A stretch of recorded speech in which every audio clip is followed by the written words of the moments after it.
Ladies and gentlemen, welcome to the UNC Gaming Arena. We're here at NC State University. I'm lying. We're at UNC, casting for NC State University. My name is Avinash, North Carolina. Joining me on the cast for this League of Legends CLoL South semifinals, it's not grand finals, is my good friend Rami and my good friend Preston. Boys, how are you guys doing today? Doing well overall. Happy to be here. Happy to be doing it in person again. It's been a while since we've been able to get the squad together in one place to run it from. But shout out to UNC for letting us borrow the little spot. Yeah, I'm doing good. I watched an amazing set from NC State last week. Got to cast that one as well. So hoping for another good set today. Let's talk about the game at hand today. We got NCSU facing off against the University of Florida Gators. Both of these teams have made a couple of well, NC State hasn't made any upsets yet, but UF made a big upset last week, beating out number 1 seed Vespa to make it to this point. And the winner of this match gets a bid to nationals in LA. Yep, that's right. And there's been a lot of prep for a Vespa matchup for NC State. No one was really expecting UF to win.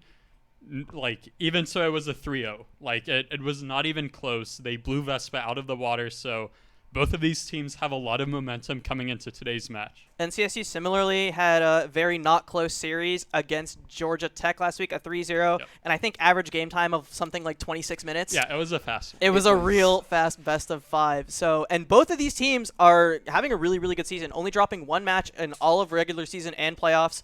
NCSU dropping one to, I think it was UT Austin, LG Premier, Longhorn Gaming, and then UF dropped theirs to UST, the number 2 seed in CLoL South. So, we're in for a bit of a banger matchup, I think. Yeah, I hope it's a good set. I'm expecting an NC State win, obviously. I think they're looking We're not biased. A lot stronger, no bias here. But I do hope it's close though. I do want a really fun series. 3-0s are fast and fun, but I want something close. I'd love to see a game 5 between these two teams. I think the draft is going to be really interesting because looking back on their match histories, you don't see a lot of shared champions between a lot of the roles. Yeah. I think the one that we're going to see the most is maybe Lee Sin. Might be pretty contested because both Bob Timer Diff and Reaper have played it in the past, although I think Bob Timer Diff has definitely played it a little bit more than some of his other picks. Definitely high in the pick order for him. Yeah. I think we see, like you said, a very contrasting style between these two teams. We've seen UF play picks like Seraphine bot lane, whereas NC State really tends to play hyper carries bot. Their comfort is just standard 5v5 drafting, tank top, putting a Jinx bot lane. So I do expect some contrast in the draft. Like you said, I'm expecting 2 different styles from these teams, so that'll be exciting to see. Speaking of hyper carries, I do want to point out a couple of really interesting stats that we have going into this. North Carolina State, LOL Red, currently has the highest KDA in all of CLoL. I think all of CLoL, not just the South. All of CLoL at a team KDA of 5.2, which is pretty ridiculous. They're good. They're pretty good. And additionally, Jas and Redequin hold the top 2 individual KDAs, with Redequin at 9.93 and Jas at 8.61. That's all of CLoL, not just in the South, in the entire country. They're up there in KDA. Yeah, definitely high KDA for both of them as the bot lane duo for NC State. Looking to hold it down together there. Yeah. I'm thinking that a lot of NC State's strengths come from that bot lane, and they're going to find a lot of success in seeing if they can enable Jas and Redequin to just win lanes and therefore win games. Yeah, I mean, at this level of play, collegiate play, the contrast between professional play and collegiate is you don't have a rigorous coaching staff. You don't have as long of a time with all your players, so being able to find a consistent style that clicks with all 5 members of your team is super important. And I think NC State has really been able to do that this year. They found a style they're able to execute on pretty much every game, and they know their strengths and their weaknesses. And credit to Coach Pessoa, who's had to sub in for a couple of games as well, who has been working super hard, tracking a lot of picks, a lot of champion stats he's gotten for his side. And I just want to give a huge shout out to him because he's really been putting in the work. And as we're getting into this draft for Game 1, a couple of interesting things I want to point out. Instant Gragas ban from the side of UF and a Seraphine ban from the side of NC State. I think in competitive play, Gragas might be the best champ in the game in terms of draft power, just because there's essentially no punish for just picking Gragas on blue 1 because you're able to put him into 3 different roles. He's just so strong. He can go top, he can go jungle, he can go mid. And it's funny we're seeing Akshan ban, taking that away from Jas, who does play a ton of Akshan, but he plays it jungle.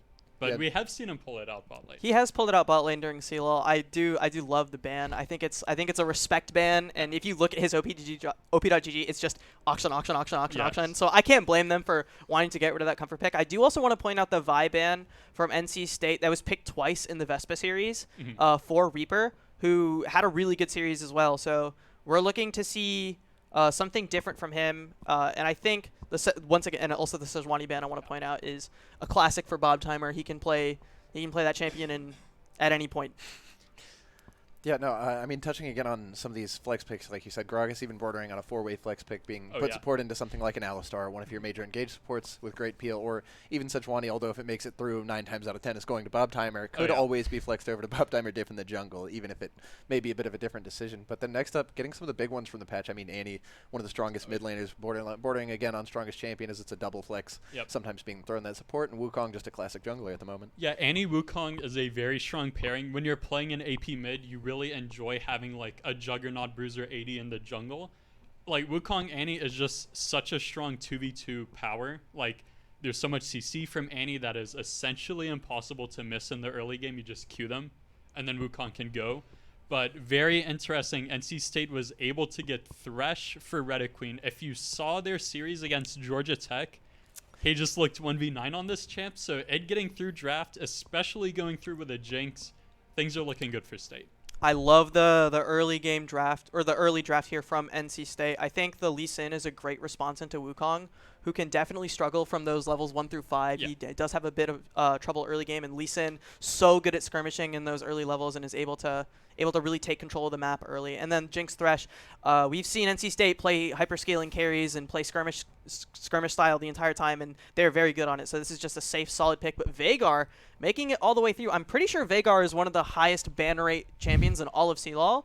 Yeah. So seeing that get picked, and the Annie probably going to get flexed into support for that. Yeah, Veigar is an interesting pick here just because I'm slightly worried about the ADC pool getting pinched here. Jinx has already been picked.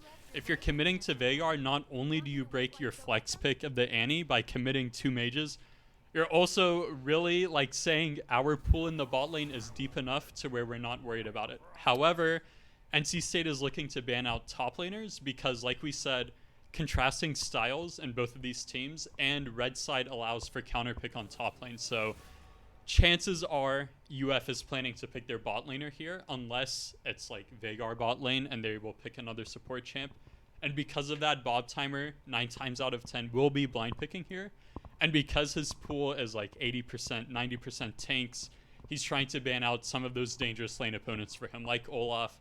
I'm expecting maybe a Fiora ban, a Camille, or a Garen. That's kind of signaling a Cassante blind pick, I think.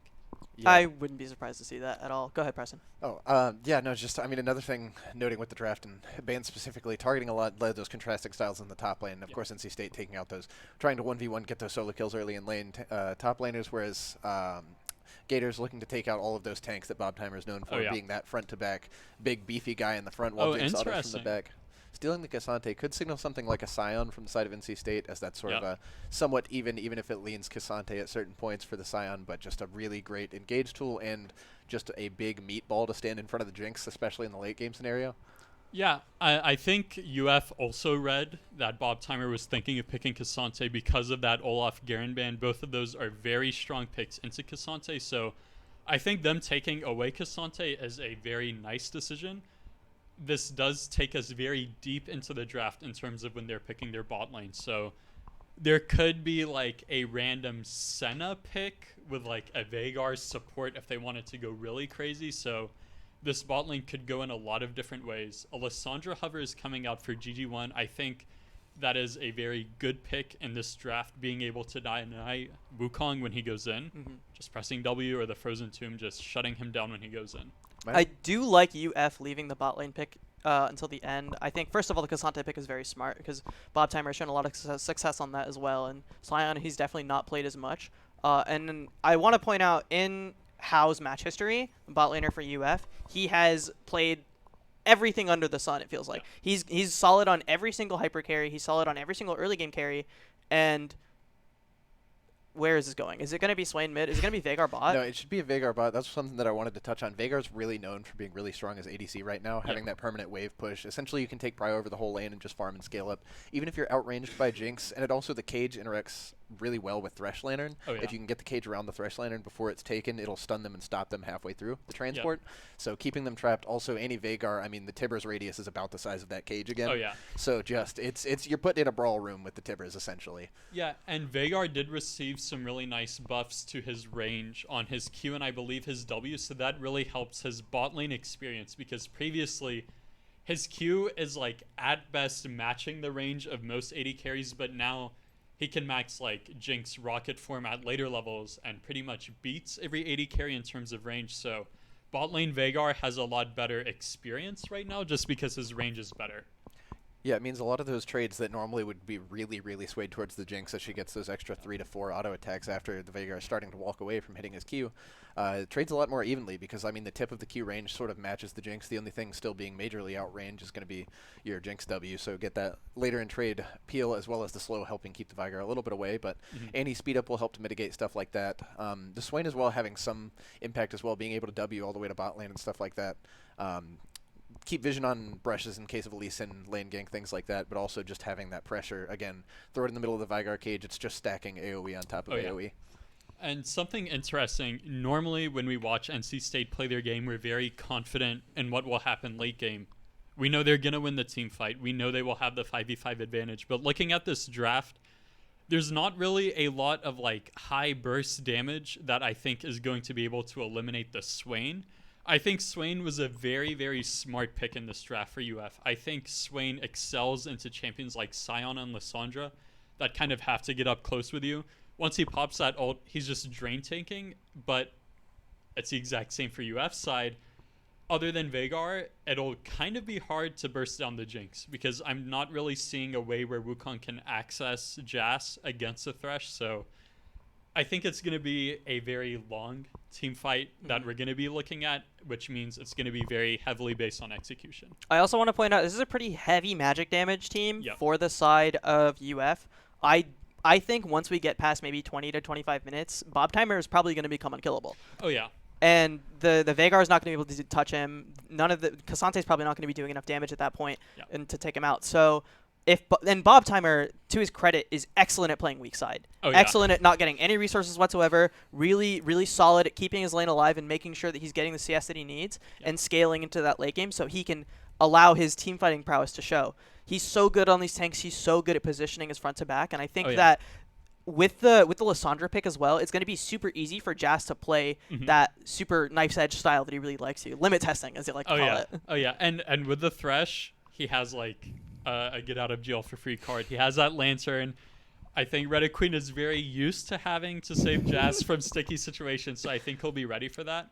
And as you were mentioning with Bob Timer, I think a build path of like Heartsteel straight into Force of Nature would make him very, very, very strong at 2 items. Force of Nature, when they're not able to literally one-shot you, is so strong because it gives you those stacking resist and move speed. So Force of Nature, Heartsteel, and then maybe just like a Stone Plate. And I think Sion will not die this game. There's a world as well where you might want to tag into that Jack show or something like that, because I mean a lot of this damage they're going to have being Veigar Annie is just going to be loaded into that immediate burst along with the Wukong Q. Swain's going to be most of their lingering damage, but even that's just drained to a certain point, so that'll sort of counter and give him that healing to stay alive in the team fight longer. One thing I'm a little worried about for NC State's team at least is that if the Jinx gets a semblance of behind, it is going to be really hard to kill any of these champions like Swain, Wukong, Kasante, these drain tanks, these drain bruisers, because it's just low damage other than that. Lissandra not having particular high base damages, Sion not having high base damages, Lee Sin being able to put in some of that, but it being dives, so we can get stunned by Annie, stunned by Veigar, stopped anywhere in there. So. Yeah, and I think a lot of this game is going to come down to the early mid-game, actually. Both of these teams have very strong 5v5 team fighting, and the way to unlock a lead is by out-skirmishing the enemy team, especially when we see champions like Lee Sin, who thrive on early game skirmishes, taking advantage of their cooldowns and their kit to have better fights. I'm looking at 2v2 mid jungle to be very just like explosive this game. I think Lissandra Lee Sin as well as Swain Wukong have a lot of fighting power. and I think both these teams want to skirmish. A couple things of note here is, I guess, rune-wise would be the Lissandra here opting into an Aerie, trying to go for these short little trades, getting little bits of extra damage tag, probably taking into something like Scorch as well to help with the early game against Swain, but still going to, again, lower his overall damage cap into the Swain later, and Swain taking something like Conquer again. Drain going to be able to stay alive for a long time unless you can instantly burst him, or unless that Jinx gets fed enough that she's getting crit after crit and just melting him down like that.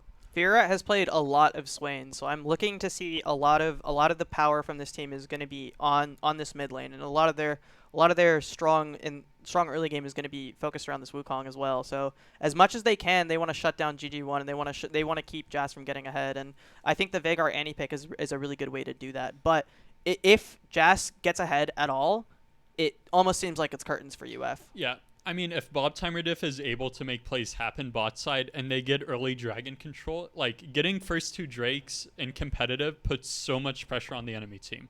It's just like if enemy team has 2 dragons, you feel trapped, like you have to walk into the pit. And both of these teams, if they're able to get set up in the river, control vision, it's pretty hard for the other team to walk in. Like on the side of UF, if you're walking into no vision, you might get thresh hooked, you might get Lissandra engaged on, there are going to be Jinx traps on the floor for you to walk around. And on the side of UF, there's a Veigar cage, there's an Annie holding stun out of vision with Tibbers, there's a Swain. So I think, as we've been saying, while both of these teams scale, the important part is going to be early mid-game. Yeah, a lot of it will come down to the vision, as you said, because, I mean, pretty much every champion on both teams has some way to play outside of vision. K'Sante, can steal ult somebody back closer into your team. Wukong being able to W over any walls, get that invisibility. Just go in really at any point. Again, Lee Sin Q from over, Sion charging Q. It's just going to be a big vision game. So a lot of this, I think, will come down to Reda Queen and Shot Mr. Beast down there. Great a name. lot of it's going to come down to their warding game, and especially trying to keep, I would assume, a lot around bot, especially early game, mid game, because that's just going to be dogpiling via the Swain and the Lissandra roaming, as well as the Lee Sin and Wukong. We'll probably see something similar to our last series with Georgia Tech, where it was that 3-minute 30-second, 3-minute 45-second skirmish in the bot lane, whether it's a 3v3 or 4v4. A couple times there we saw GG1 in the mid lane. He would do a big roam, come down, and then level 4 they'd go for a big dive.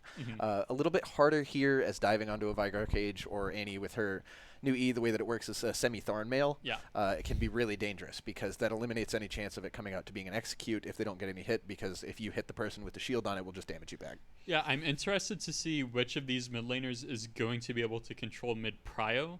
I think once Lissandra hits 6, like you said, bot dives are very doable, especially since Veigar bot you tend to run teleport, which we see him opting into. Having no cleanse means a frozen tomb into a thresh hook, into Jinx traps, into Flay. Like, there's so much CC on the bot side of NC State where if they get pressure in the bot side river, if they get mid push, there are a lot of plays they can make happen bot side. Just want to point out, we do have a bit of technical difficulties on the side of UF, so we are just waiting for the game to start. A couple minutes away from being able to restart the PC, so once we're able to get back into it, we will get back into it. But until then, we can keep podcasting about the game. Yeah, we'll keep talking. Top lane, it's probably just going to be a grasp war. Yeah. Like, oh, I have 10 grasp procs. At 5 minutes, you only have 4 top diff. Like, Get owned. That's all I'm expecting from top lane this game. However, Bob Timer is super comfortable in these tank matchups, so he might be able to make some kills happen. I haven't seen much of Troll Zelda's gameplay. Maybe he can make some kills happen, but I'm expecting us to have our cameras pan bot side for like 95% of this game. Yeah. I do want to give credit to UF as well. There's another stat I wanted to point out. Most of when you're looking at overall stats in between both teams, they're pretty even. NC State has a slight advantage in some places. UF has a slight advantage in other places. The only stats there's a massive difference is in vision per minute, in which UF absolutely clears NC State. They are so good at keeping vision control, and that's going to be a really big boon against this Lee Sin and against this Thresh, who gets so much out of being in fog, out of being in brushes, and being able to surprise some players. So as long as UF can continue to shut down those opportunities from NC State, I think there's an avenue in which they can take this game pretty easily. Yeah, I mean, if Bob Timer Diff gets like shut down in the early game, like you said, I think Wukong is just a more useful champ later into the game. We have seen some crazy Lee Sin plays from Bob Timer Diff, so even if he is behind, he might be able to make magic happen, but I think him staying relevant in the early game and finding good skirmishes is really, really important for State. Yeah, a lot of the story of the last series against Georgia Tech and everything was, like we said, that tank versus tank in the top lane, where Bob Timer showed his real mastery. Like we said, it's just grass proc, where he was essentially always going positive towards the end of lane in having overall number of grass procs, meaning higher base health. This is completely depending on how this game goes, but looking towards those more carry top lanes on the side of UF so that you can get those better trades early, not just getting this tank. Yeah. So that may be something to adapt to later on, but as of right now, I mean, this is a pretty staple draft from NC State, like we said, and then a little bit more out there from UF, being that heavy magic damage, heavy burst comp at the moment. I mean, it was a really creative draft from UF. They found a lot of power in the draft through their flex picks that they actually ended up using as flex picks. We were saying picking Vhagar after picking Annie immediately might have shut you out, but they ended up making it happen with the Swain pick. Yeah, I mean, it's going to be an interesting one overall. A lot of that, like we said, is going to come down to mid-prio. Lissandra, overall, at least in the quickness of which, she should have pretty much permanent lane push post level 3. I mean, QWE clears pretty much the whole way, front and back line, minus Cannon Waves. Swain has to get off a couple Ws or has to waste his W, which is a much longer cooldown. So Lissandra can have pressure with that and then have her E for a later gank. So as long as she's first on the move, I think that these roams, they'll have more pressure bot side, while Swain will have to ghost catch up or, just try to come in and clean up at the end. Yeah. So a lot of it's going to come down to execution there and, like we said, timings, vision. Like Avi mentioned, clearing NC State on the vision game is going to be a really big issue if they look for any actually impactful roams from Lissandra. Mm-hmm. We see Bob Timerdiff opting in for the green jungle pet. He wants that tenacity this game against champs like Vhagar, Annie, and Swain. Being able to get out of CC and continue forward to find his combo is going to be really important for him this game. While Reaper is opting in for the blue pet, maybe looking for that slow to catch someone out, because I think there's a lot more pressure on the side of UF to actually find and engage, while NC State has, I would say, the range advantage with the Jinx. So being able to find a good fight, a good opening, the pressure and the onus is on the side of UF. Fairly standard level 1 here from both teams. I want to point out that in the UF versus Vespa series, they got a lot of mileage off of their interesting level 1 cheeses, and there is nothing to be seen of that regard here. Yeah. Just standard lanes. They want to get their bot lane going as soon as possible, and they want to enable Troll Zelda to take advantage of the strong early game he's going to have against the Scion. So nothing special, nothing crazy, just standard lanes, standard 5v5s, and we're going to see a lot of farming happening. Yeah, I think a lot of this difference in level 1s is going to come down to the comp style here. Pretty much every champion on UF spikes it at the level 2 or 3. Vhagar having the WQ or EWQ combo, Annie the same way. Whereas NCSU has a really heavy level 1 prio with that Thresh Hook, one of the strongest abilities level 1, because it's a pretty long CC of which Thresh can then get on top of you. And if everybody just dogpiles that one player, it's almost always a confirmed kill. Yep. We see both jungles seem like they're full clearing. However, Reaper, after doing his 3 camps, dropped a ward. I think he's looking to spot out a gank from Bob Timerdiff. I think they're expecting him to do chickens into a mid gank from bot side. I think both teams are well aware of the fact that the enemy jungler is almost definitely pathing down. So I do like that ward from Reaper, trying to spot out Bob Timerdiff and see if they can find exactly where he is. But having that ward gives a lot of confidence for Firat to just step up in this lane and harass. Longsword and pot start for Jason, knowing he's going to get poked out early. I think that's smart. I think it's good. The range advantage is there a little bit with this Vhagar Q being so high, and you want to conserve as much mana as possible, not utilize the rockets super early. So pretty safe start for the NC State bot lane as well as for the UF bot lane. Neither is going to give each other as much of an advantage as possible, but I think a slight 2 or 3 CS lead so far for Jason. There is a CS lead, as well as the fact that the wave is actually pushing towards NC State, but I think they might look for a gank. Oh. Nice great hook. What a great start to the game as the hook lands onto Shop Mr. Beast, and he's going to go down for first blood going towards NC State. A trade happening in the top lane, but Bob Timer just doesn't care. He's going to tank out all the damage, go back to his minion wave and say, all right, my bot lane's winning. Have fun, Troll Zelda. Yeah, I mean, that's a classic. 4 minutes, one of the bot lane dies, you just say top diff if your bot lane is winning. And I think Bob Timerdiff actually was able to secure bot crab. Oh? Flash in. He's not going to get it, though. And Fireat's going to survive. Another Unfortunate hook. for Bob Timer Diff, but a hook from Redaquin goes on to Hao. And the Jinx, the Chompers don't connect anything. It's going to be some damage, and the Flash forced away from Jason as well. So that's a pretty good trade in the bot lane, and that is rough for Bob Timer Diff in mid, but good for the bot lane of NC State. Yeah, a lot to dissect from those few plays. I mean, a lot of that mid not dying, Swain not dying there really came down to the roam timing by Shot Mr. Beast. I mean, right off cooldown, sprints down mid lane, the anti-shield coming in at the last second whenever Lee Sin auto goes through. Therefore, trapping Lee Sin under the tower. I mean, he's unable to go forward there. A good hook out of Redaqueen. Another good one. hook out My of Redaqueen. God, these hooks are unbelievable. And a Flego goes out as well. Hao has no flash. He's going to attempt to get some damage. He might live, actually, as the flash from Redaqueen is forced to be used in order to secure that kill. And Shot Mr. Beast, not enough damage to make it happen. The kill from mid lane did go on to Shot Mr. Beast, so not too bad for the side of NC State. And they're going to punish the flash that they got earlier from Hao, and this Veigar is set so far behind. And now that we're seeing it, 39 to 26 CS in the bot lane, this is exactly how NC State wants to start, despite losing one kill in mid. Yeah, and Jinx already has a 700 gold lead over the Veigar this early in the game. That is amazing for the side of State. You know, a lot of times when you're watching a competitive match, it's very easy to look at the gold difference at the top of the screen and say, okay, this team is up like 800 gold. They must be winning like 100%. But sometimes what is more important than a raw gold lead is where the gold is actually situated. What I mean by that is if your Jinx is up 2,000 gold in this game, you are feeling amazing.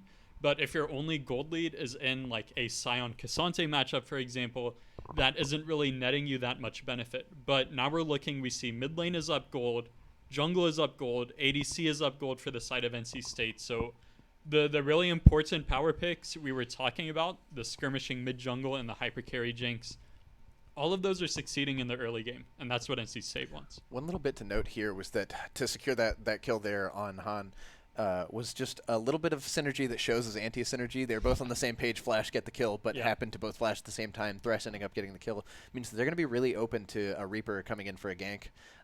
Again, Thresh landing there to save, but Cage, anti-stun, interacting really well with that. So something to note for UF. So let's see if they can capitalize on it overall. But right now, Wukong showing closer to the chicken side. Looking, I would assume, maybe for a little bit of a trade onto Lissandra, but Lissandra's been playing pretty safe overall. Swain's had to push most times. That's a lot of where that level 1 ward came into. Both junglers hovering mid at the moment, though. Yeah, I mean, just look at the difference in items bot lane. Oh, gank. GG1 going to go in, pop his ult onto Fireat, and that's going to be a lot of damage onto the Swain, but he's going to pop his ult and start drain tacking both his teams, and Bob Timer Diff going to go down as Reaper makes it back into the mid lane, and GG1 just has to take the lantern to get out, and that is a great trade. As you said, the 2v2 very strong for the side of UF, and that's going to be a punish on the mid jungle. Good stuff to the UF mid jungle duo. Yeah, I mean, we know there's so much fighting power from Lee Sin and Lissandra. As we saw the setup from GG1, it's so easy. Press W, your Lee Sin can follow up with Q. However, if you're engaging onto Swain and you're not able to actually one-shot him immediately, he just pops R, he gains so much health, and if you don't have any more follow-up damage, it's so hard to kill him because Lee Sin and Lissandra are both upfront champions. You know, you go in, you press everything on your keyboard, and you're kind of tapped for a while until your cooldowns come back up, so they're not able to one-shot him in time. However, I do want us to pay attention to the items in the bot lane. Not only is it like a gold lead for Jinx, look at the fighting power because of the gold. It's a tier and a ruby crystal for Veigar, but then there's a pickaxe, double lung, and a dagger. Let's see how it works. Reaper going to engage onto Jace, but he's just going to get blown up as Bob Timer Diff makes it back, takes the kill, and that's 2-2 for the NC State jungler. 3 assists for this Jinx is ramping up very nicely. Trades in the top lane going the way of neither of them because they're both hitting each other with noodles anyway. And the bot lane is still going to be the focus of this game, and I think UF's worst nightmare, Jason getting ahead, is definitely coming true a little bit.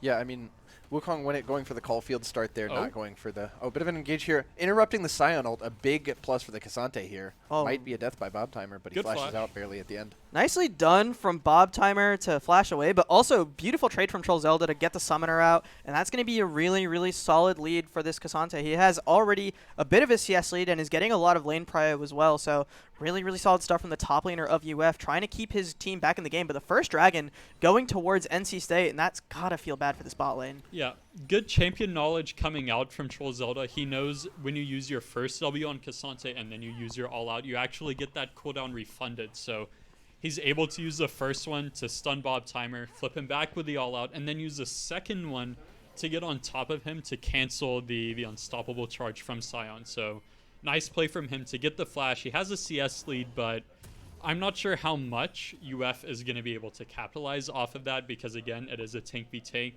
And we see on the side of NC State, they were able to use their bot lane lead to get a positive skirmish as well as a first dragon. So Chemtech Drake as a dragon is actually strong.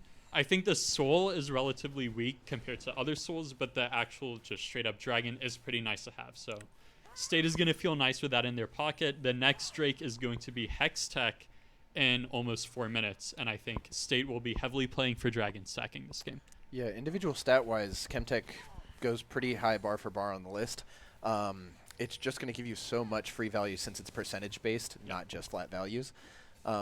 One thing that you can already see, like we brought up, is that the vision game showing for UF, they've been warding it up. I mean, earlier on that Lee Sin gank that went sour with the Swain being able to survive, there was actually a ward on that bot side of River that whole time. So they already had an inkling. So as long as Swain could survive that bit, Wukong knew he was close enough to W over the wall.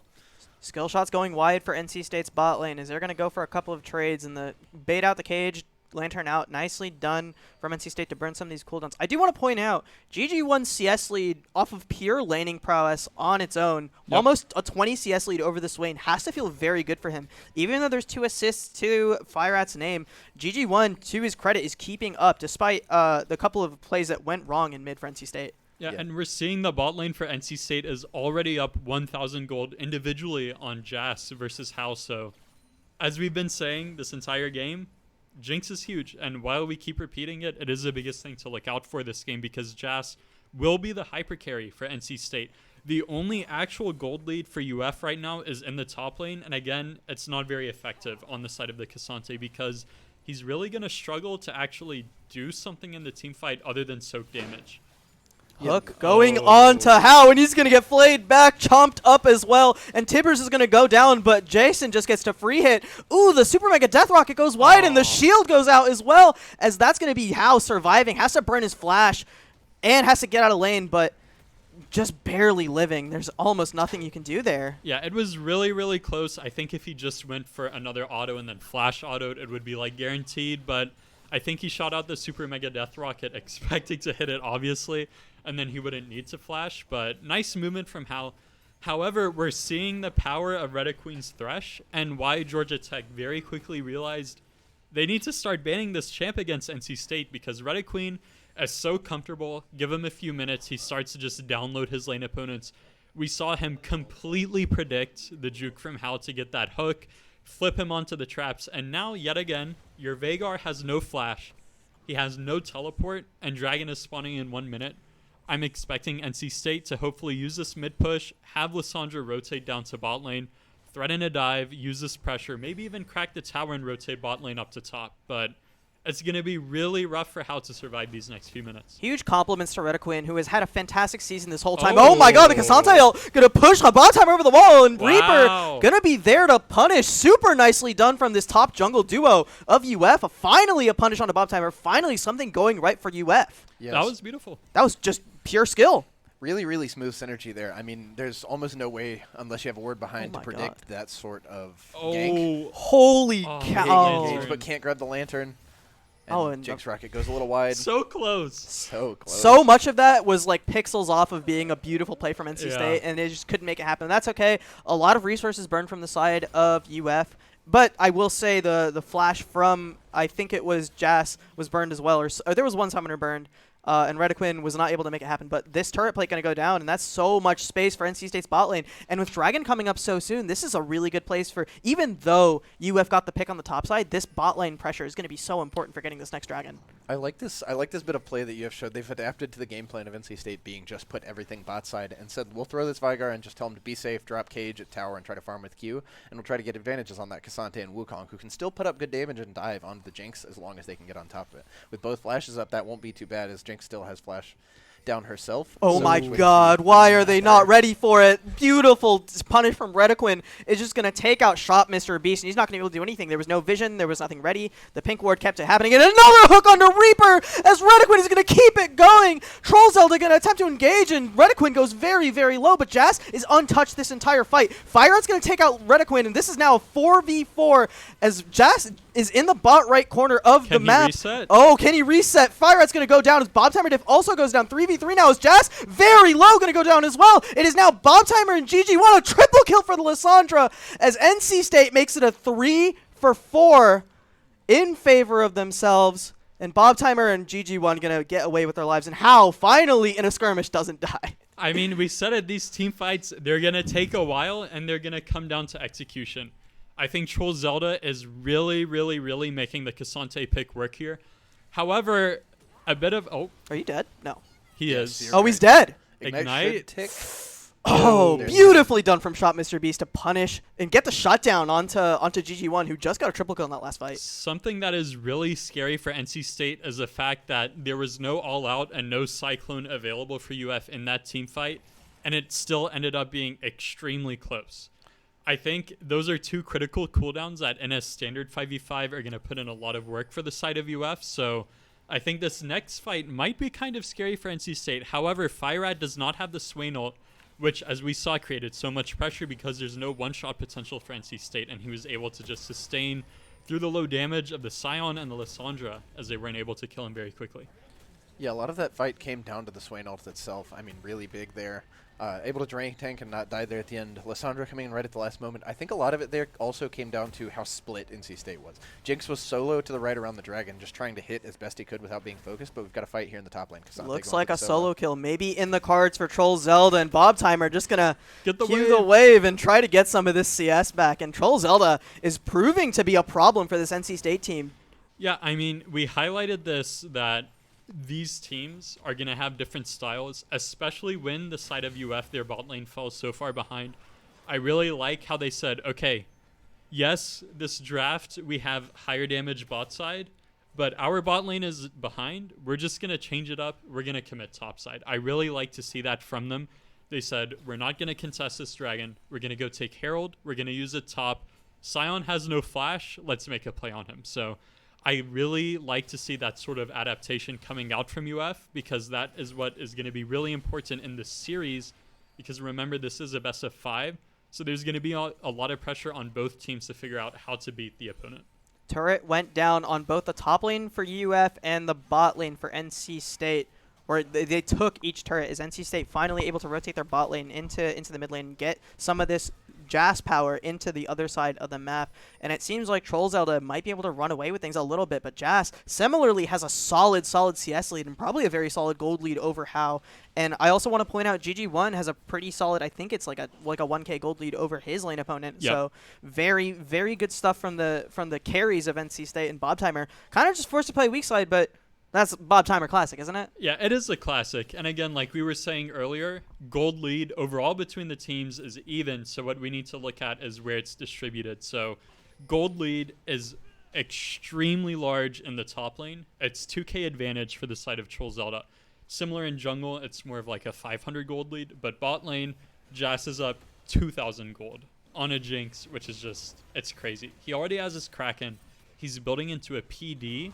But this fight might be hard for NC State. Possible 4v4 in the Rift Herald pit, as we see GG1 attempting to rotate up, but so much control of this area for UF is they're going to pop the second Herald and make it happen. But an engage onto Fireat from Redequin, no kills happening as Fireat just able to tank everything up with the ultimate, and that's going to be Redequin going down probably to How. Fireat going to take that kill, and an attempt to keep it going as Bob Timer gets pulled back in as well. But oh my god, Bob Timer diff going all the way in, and he's just going to get the Lee Syndrome, nothing coming from the kick, and that's just a 2 for 0 and a Rift Herald. Fantastic, fantastic movement from the side of UF. I think it was a really good look. I just think there was misexecution from Jas. I think he actually missed the Flame Chompers on the hook.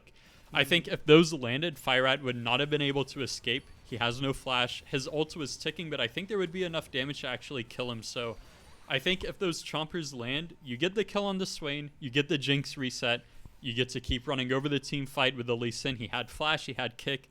I think they really could have kept going there. It's just very, very slight misexecution from NC State. Yeah, and a really big issue with that fight that was based off the original pick being the Thresh is that currently the only bit of Grievous Wounds or Heal Cut right now is going to be on the Lissandra, and Lissandra wasn't quite there yet. Yeah. She came in late to the engage and essentially wasn't able to put that anti-heal on the Swain, so he was still just doing 100% healing off his ult on 4 people, which is just going to keep him alive at the moment. While Jinx is still low damage until she gets that IE, or LDR is going to just continue to be low damage, even though it's that Jinx hyper carry front to back. She's going to need a few more items to really burn through that health. I really like the build path from Jas. Jinx can be kind of confusing to build on. Some games, if you're against high range, you want to go into RFC second because you understand against a squishier comp, you're not going to be able to get extended fights.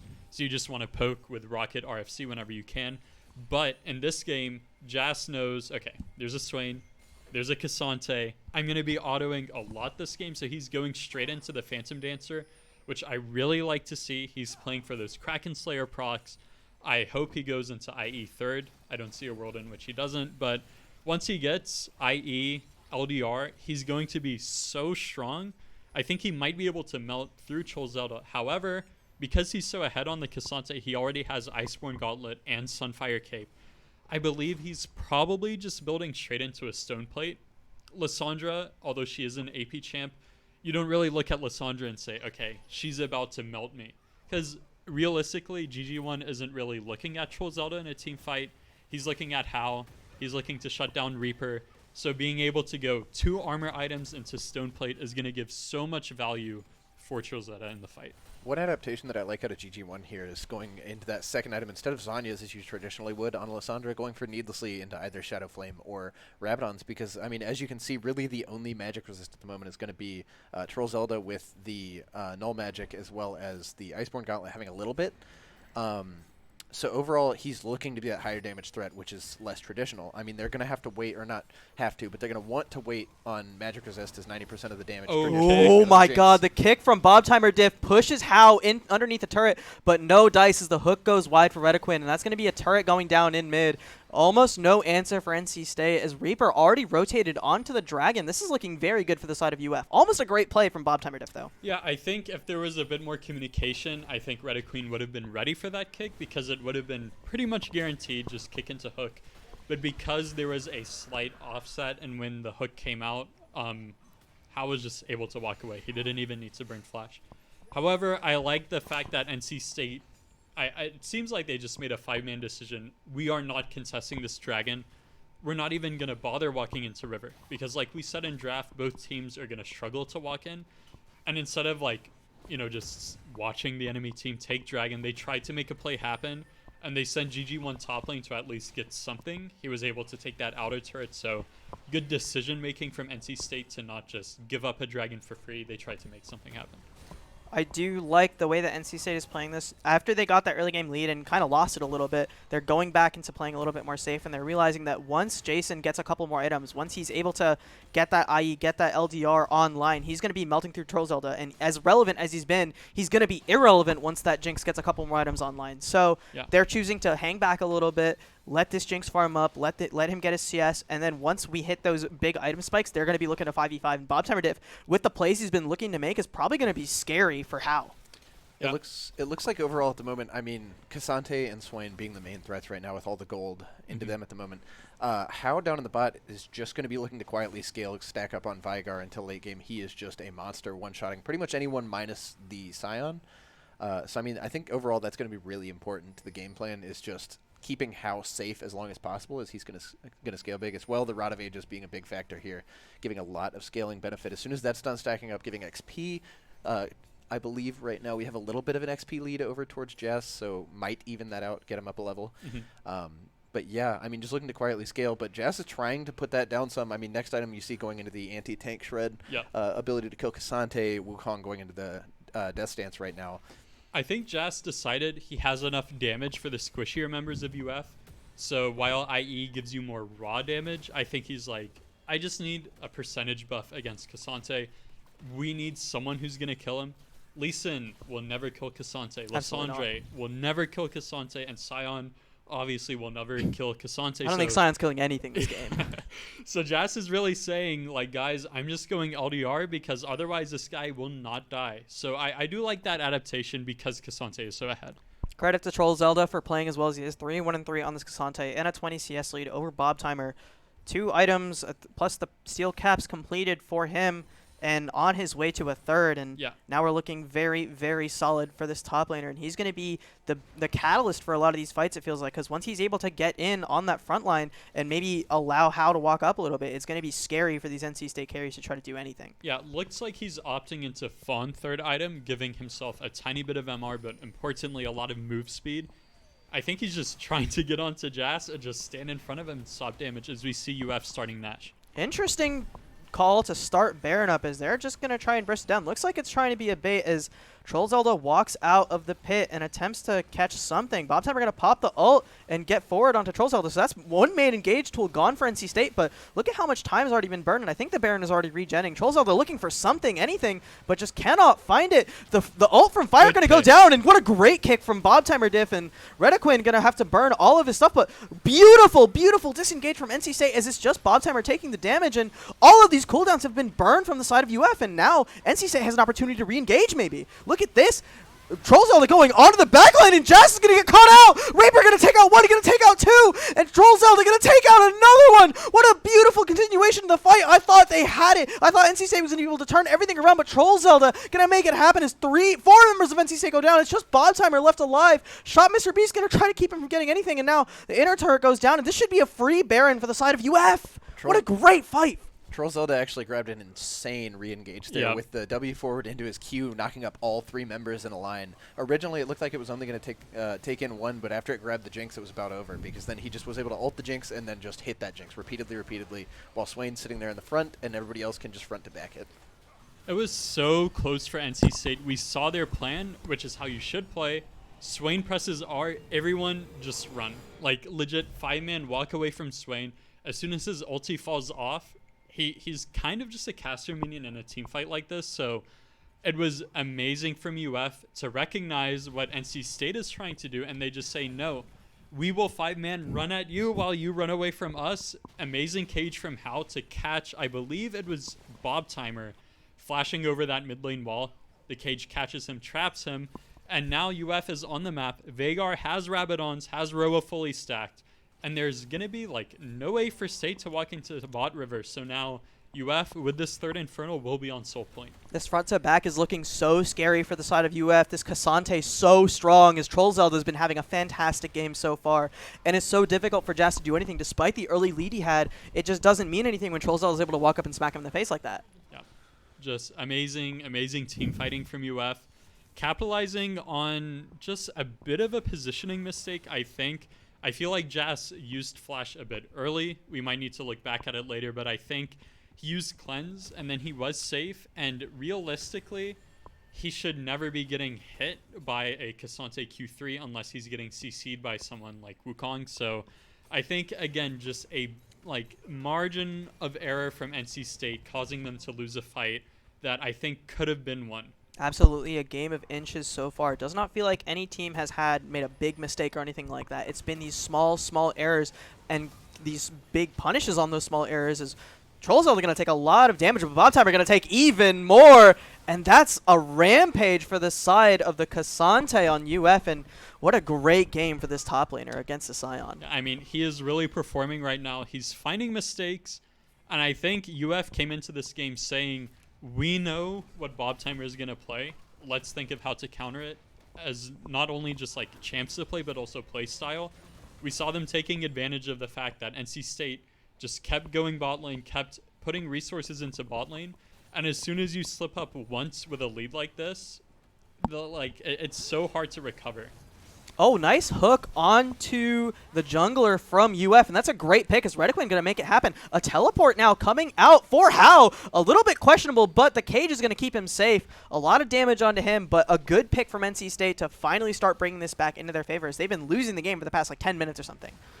Fire going to pop his ult as well, and the Q going to land onto the support of UF, but no dice for either of them, as they're just going to burn through the Swain ult and disengage. Solid stuff from NC State to keep that cooldown offline. Timber's going to walk up on a Bob Timer diff, but nothing to be found there. Is How a little low, but probably not going to go down. I don't think the Lee Syndrome comes in here. I really hope not. That would be a little bit of an int there. Really important this game's been the CC chains. I mean, as we saw a second ago, was the Jinx snare into the Thresh Q, and then on the other side, it was that Cassante layering his CC into the Wukong knockup into the anti-stun, allowed Bob Tamer to be stuck there on the outside while Cassante could still hit instead of getting back into his team. So really, really good synergy out of UF, showing that they're not stacking their CC, which would have been a major misstep there. One thing that I like overall is going into the Shojin second here on Wukong, because you're going to be hitting that front line, that Scion a lot, giving you a lot of benefit from the item itself. Going into the Sterix third instead of something like a GA or a Death Dance at this point, because Jess, although really ahead in CS, doesn't exactly have that full damage output yet. So he's just going to be looking to eat a lot of burst out of the Lissandra and the Lee Sin. Reaper quietly has had a very good game for himself. 4-3-7 on this Wukong, and a solid CS lead as well. Has been getting off of these engages, and as much as we want to give credit to Trollzelda, his follow-ups on the Cassante engages have been excellent, and it's landed a lot of teamfight wins for UF. And if they can continue to get that synergy going and continue to get these engages onto Jas, onto these squishy members of NC State, it's looking like a UF win from here on out. But as much as I'd like to say that, once the Infinity Edge comes online for Jas and he stops making positioning errors, it's going to be very, very scary for this Cassante to walk up, because he will get melted. The issue is NC State is on a clock right now. We see 1 minute 30 seconds until Infernal Dragon spawns, and that is the soul for the side of UF.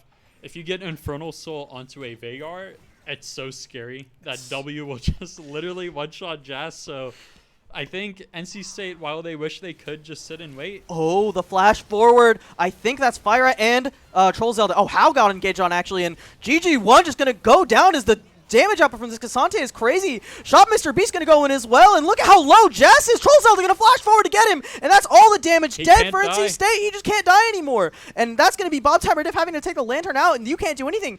Fyra going to come in from the right side, and Bob Timer Diff forwards to safeguard out as well, and Bob Timer has to flash out. Everything burned, as this Cassante is just unkillable once the Jinx goes down. Great initial pick from NC State to get Shot Mr. Beast, but nothing more found, and Bob Timer going to go down as well. This is such a great fight from UF, as Bob Timer actually manages to live. And a hook now onto Fyra is going to take out Bob Timer. There's nothing you can really do. What's going to kill this Swain? What's going to kill this Cassante when the Jinx is dead? Yeah, I mean, UF just standing inside of NC State's base, drain tanking eternally. Really important overall is a lot of this itemization. I mean, the Cassante really was never being kited because of that force of nature. Phantom Dancer never took over more move speed, as well as itemization from the Swain and the Annie, having AoE, essentially continuous tick damage to apply the Rylai's to all of those low mobility important members, being the Scion, the Jinx, even the Lissandra and the Lee Sin to an extent, as Lee Sin's mobility is generally in. So, I mean, it's just going to make it so that there's no escaping that Cassante. I mean, you can just have Tibbert, Tibbers target the Jinx and just leave it there, and just have it chase her down and slow her continuously. Yeah, that Rylai's put in so much work in that fight.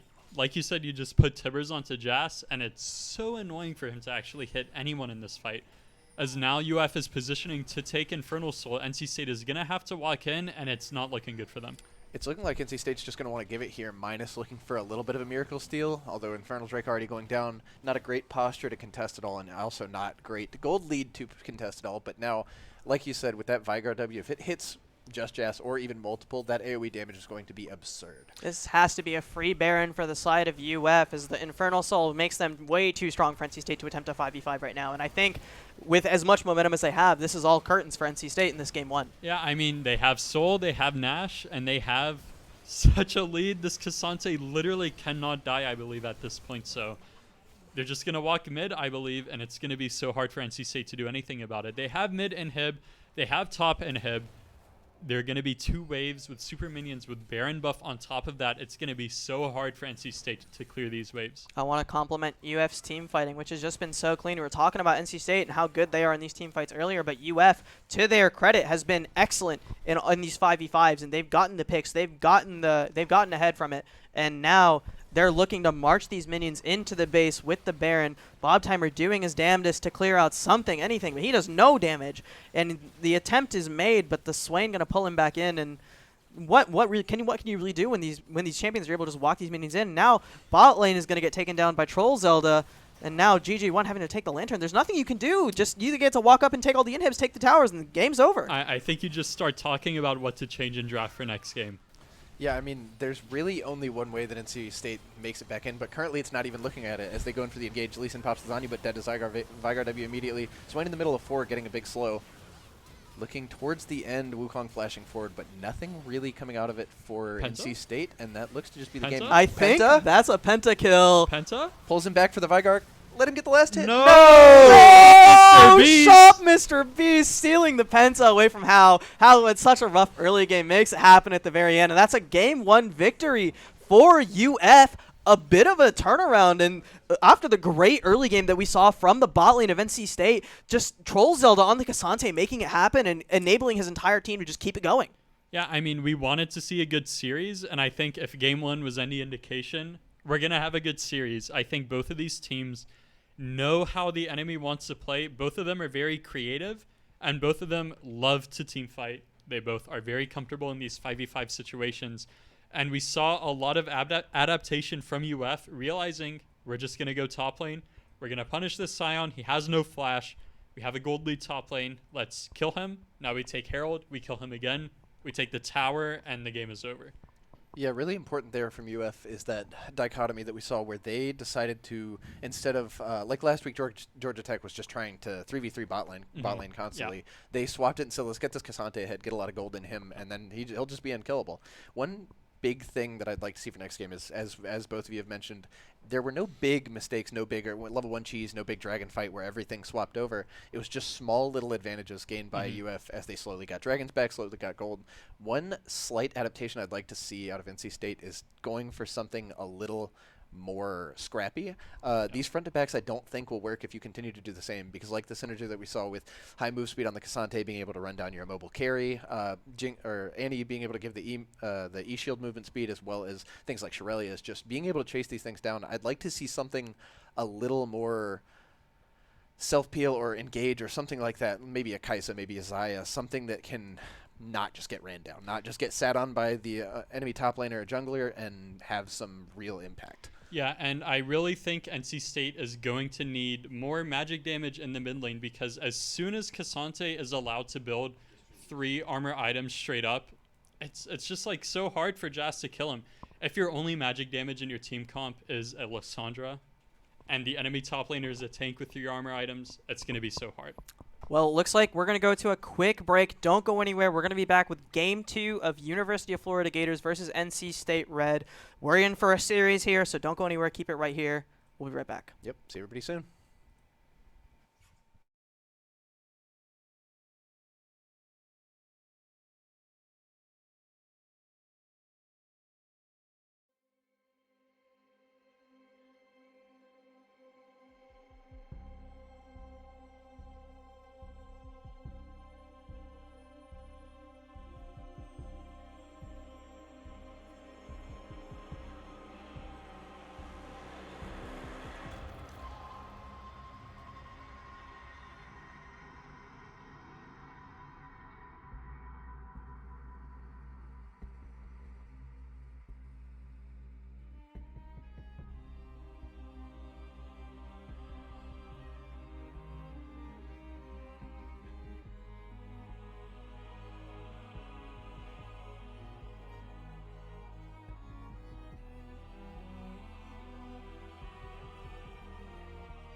Ladies and gentlemen, welcome back to CLoL South semifinals between University of Florida and NC State Red.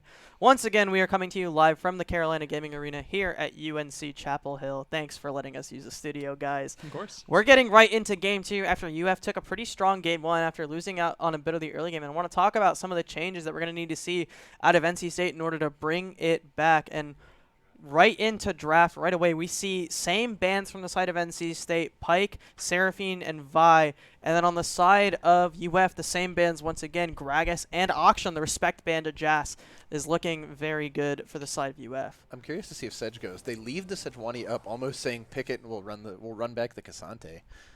I mean, that's so scary because Bob Timer really famous for the Sedge. He but is. Countering with the Cassante, which I'm not sure exactly. You're low damage in the Cassante, you really have no kill pressure, but he's just really good at Sedge. So, maybe you just ego pick it, but a Lee Sin first pick out of NC State. An interesting one after the last game. Lee Sin having its moments, but not really the highest impact champion on that team. Interesting to see where UF goes if they adapt or if they just run back the same draft. Thresh ban coming out for UF, noticing that Redequin was able to enable Jas so much in the early game. Despite the loss, they knew that it was a problem and they cannot play against it again. I wouldn't be surprised to see Wukong Annie again because it worked very well for UF. Even though they had issues in the early game, Shop Mr. Beast had so many great engages in the mid game, and once again, the Annie going to come out, and that can get flexed into the mid lane as well. I'm sure FireOut would be able to play that if they needed to. Something interesting to me is that NC State actually opted into blue side again for Game 2. They're saying that they don't really think draft was the issue, especially with this Lee Sin first pick. It seems like they really think it was an execution issue and not a champion issue. So I think UF opting in for a Thresh ban is very good because that was able to generate so much of a lead for NC State's bot lane. However, that lead ended up not really going into the right pockets, I think, because while Jason was ahead so much gold, he didn't actually net any of the kills. They mostly went into the hands of Bob Timer Diff, and as soon as he gets that lead but then dies mid lane, it loses a lot of momentum for NC State. So I think State is saying, guys, we just need to play better. That's what this is saying to me so far. Ezreal pick here for Jas, one of his favorites. High skill champion, heavy skill shot base, and he does a lot of damage in these mid-game to late-game team fights, and Jas is so good at getting into those positions and making sure that he's able to make that happen. And with Redequin, maybe on this Leona, heavy engage support, we're going to see a pretty strong 2v2 in the early game that will allow NC State to get that early lead that they got last time the same way. And I think Ezreal, a little bit more mobility with the arcane shift, is able to get out a couple more sticky situations than Jinx, who just got caught out last game by the Cassante, and just there's nothing you can do. Alawi and Quinn getting hovered, those are not getting picked. Hovers. Yeah, there it is. Cassante. One thing I really like is actually, as you said, really big for Jason is the Ezreal. A really nice adaptation because it really dissuades that Vigar Annie as Ezreal just ease out. It's his own self-peel. You can't really just stick it around him. And Leona really big engage, so you're much more susceptible to death. Cassante getting picked on the first side of the draft for UF, noting that it was so strong for Troll Zelda last game. He knows it's going to be the same thing again, and he's looking to get that power pick matchup into Bob Timer's weak side pick. And the Swain ban, I like this adaptation from NC State, being sure that that was a big problem and allowing GG1 to maybe have a little bit easier time in lane. So one big difference in this draft from last game is the fact that Cassante is actually picked before the ban phase. The reason that's important is because last game, State used those last two bans after the first phase on champions like Olaf and Garen, assuming they're going to be having to blind pick top lane. But because Cassante is coming through on R3, State no longer needs to ban those scary picks for Bob Timer. However, if this is a team, UF, taking notes from LCK, they might be able to flex Cassante into the mid lane role, which could be a very interesting switch up. And we saw from last game, UF is confident busting out these off-meta flex picks. So I think if NC State blind picks something very vulnerable like a Malphite, for example, and UF is confident pivoting Cassante into the mid lane, they could then pick something like Olaf that was banned out last game. So we're going to have to see where this Cassante goes. I would say 75% chance it does go top lane. But if NC State blind picks something vulnerable, like I said, it could end up flexing, and then it would be pretty problematic for top lane. Both solo laners still yet to be picked for NC State. I want to point out the Veigar ban as well as how, even though he had a rough early game, he was enabling a lot with the cages, and he was very good on that, making sure. And I like this pick. As much as GG1 had a great game on Lissandra last game, the Lissandra pick just does not give you enough damage, does not give you enough sustained damage to allow for these team fights to happen. And all the pressure was on Jess to do all that damage. Now with this Victor pick, you enable so much more damage, and with the great laning that GG1 had, I think this Victor is going to be very strong. Yeah, another interesting adaptation from this draft, as you see right now with the Sejuani hover. Sejuani interestingly left up after all 5 bans. A really popular pick out of Bob Timer, one of his favorites, so I'm going to be interested to see how this lane change goes here for them. Pretty much, though, on the side of UF, the draft is kind of the same story with different execution. Several Annie E stacked onto a Cassante or a Wukong as they're trying to engage. It's just move speed on move speed. I mean, it's going to be hard to kite it out, but Ezreal with the blink is going to be really pivotal in staying alive there. Victor being able to drop the electromagnetic field, stun anybody in there, and then a Sylas last pick, red 5 for UF is an strange choice in my opinion here. I mean, you have really great ults to steal in Leona, Sejuani, Ezreal, but in lane, you're going to have a little bit of prio over Victor, but as soon as Victor gets the E upgrade, he's just going to insta-clear wave, and really you're not going to be able to get anything going there. So I'd be interested to see how the UF mid laner is going to be able to roam and get those advantages for either the Cassante or the Sivir in the bot lane, but overall, Sivir, another similar to Veigar, just really safe. Farm it out, wait till late game, see what happens in the rest of the map. I also want to point out, since GG1 was so good at laning in the last game, it's going to be very difficult for this melee champion into range matchup for FireEye to get anything going. And I think, as powerful as Sylas can be in the early game and the mid game, GG1 is excellent in lane and is going to be able to shut him down as best he can, provided everything goes right for him. Yeah, I honestly would have loved to see an Olaf pick on R5 for UF. I think it would have been so good here. I think Olaf popping R would just be able to run past Leona, run past Sejuani, run past Lee Sin, run past the Victor CC, get onto Ezreal, get onto Victor, and just start smacking them. However, I feel like it would be kind of iffy just because there would be a lot of physical damage stacking on the side of UF, but Wukong can build Black Cleaver, Olaf Q shreds armor, so I think it would have been fine. But I think they're just opting into something more traditional with a Sylas pick. It is a classic counter into Victor. I think while lane phase can be iffy, if Sylas finds like a good E angle in lane, he actually has the ability to one-shot in lane. So I think UF was thinking like putting Cassante mid into Victor might just allow him to go first strike and just farm you because you're like a stick of meat as a take. And Victor is very strong into the champs on the side of UF. So I think Sylas is saying we need a bit more like pressure and threat coming out of mid lane. And as we saw last game, mid jungle skirmish was the highlight of the match. That is what controlled the tempo, what allowed UF to transition leads into top lane. So I think Sylas' pick is just saying we want mid jungle power. Yeah, I mean, overall the 2v2 I think does go to the side of UF in the mid lane. I mean, Sylas Wukong just has so much single target damage. Oh, yeah. In the W, Wukong getting his full combo with the big Q. One thing, like you said, to note, I mean, if you flash back a couple of years, we had some things like the Kleptomancy Victor top, where if you put into a tank, you can just farm gold infinitely. Yeah. It's the same sort of style with First Strike now, just to less of a degree. Yeah. So I think keeping your Cassante top and Sylas mid, even though it's a less optimal ult to have overall in 2v2s, is important for not letting this Victor get out of hand. Because overall, GG1 having a great laning phase last game, I mean, he was up 20-30 CS by the end of lane. If he can keep that in this range versus melee matchup, I think it'll be hard for the Sylas to get a lot, because Sylas, not the greatest on getting on top of Ezreal unless you connect the chains after the Ezreal blink has gone out. So it's going to be just a really, really strange, I guess, dragon fights early to see, because the ADCs are both very safe. I mean, Ezreal traditionally is meant to just be your backup plan, sits their scales, get 3 items, do a lot of damage. Same story for Sivir, farm a bunch.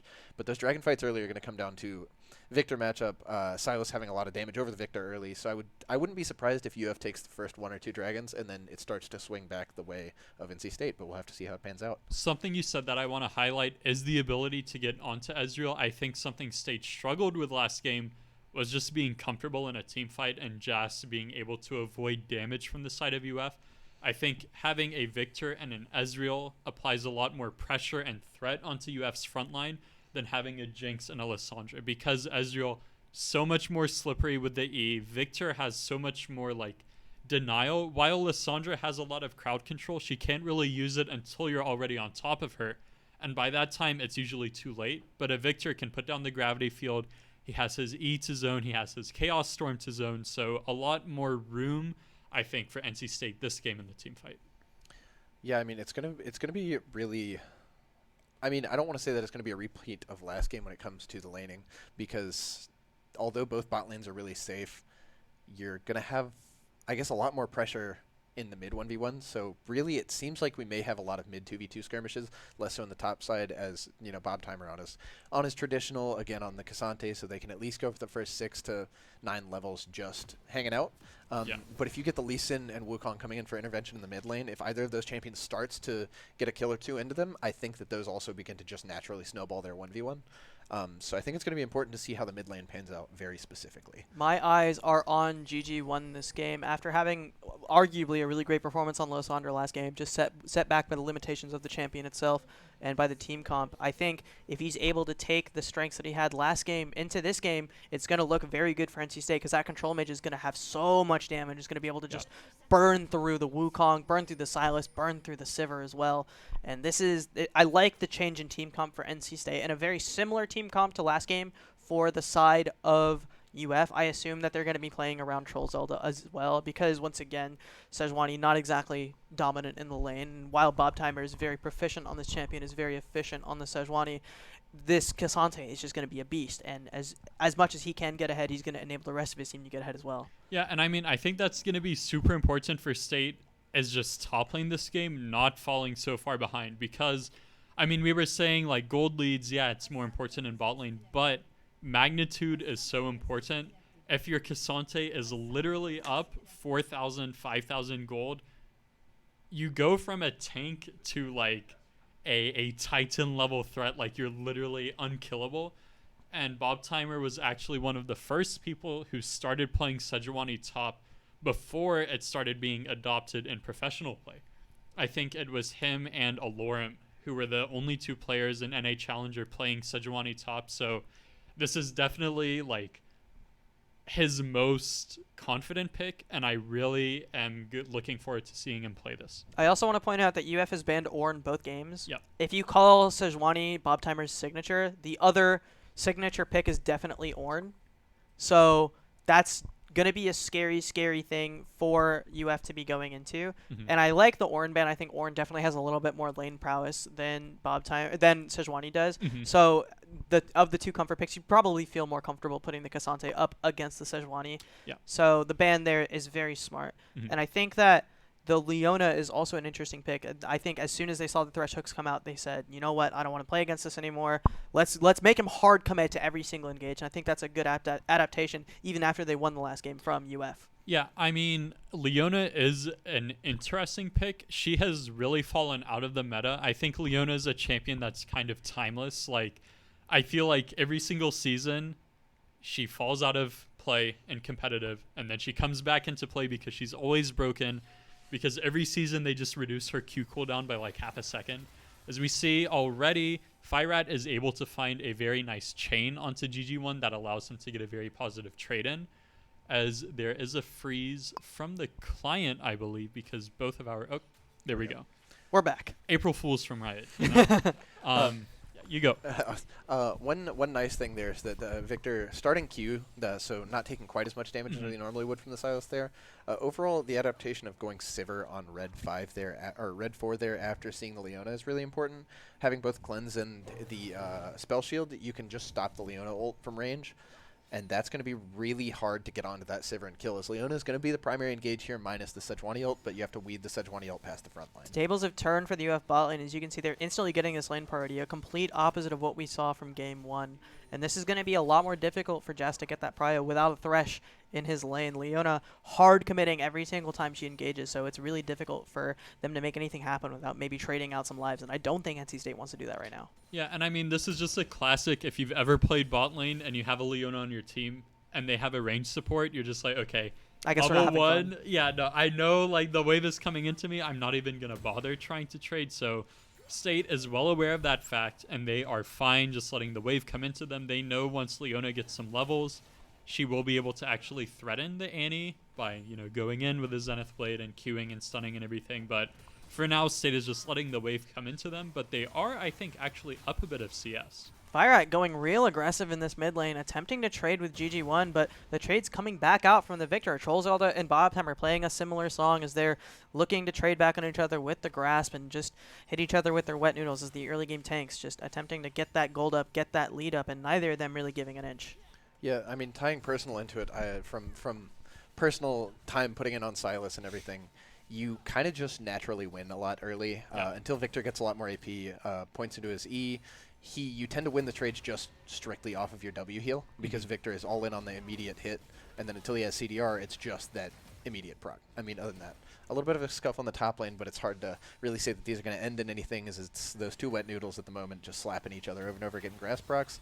And engage in the mid lane. Oh my god, Firat going super aggressive on our GG1. Doesn't have Ignite to secure the kill, so GG1 going to be forced to back probably and maybe burn his teleport in order to get back.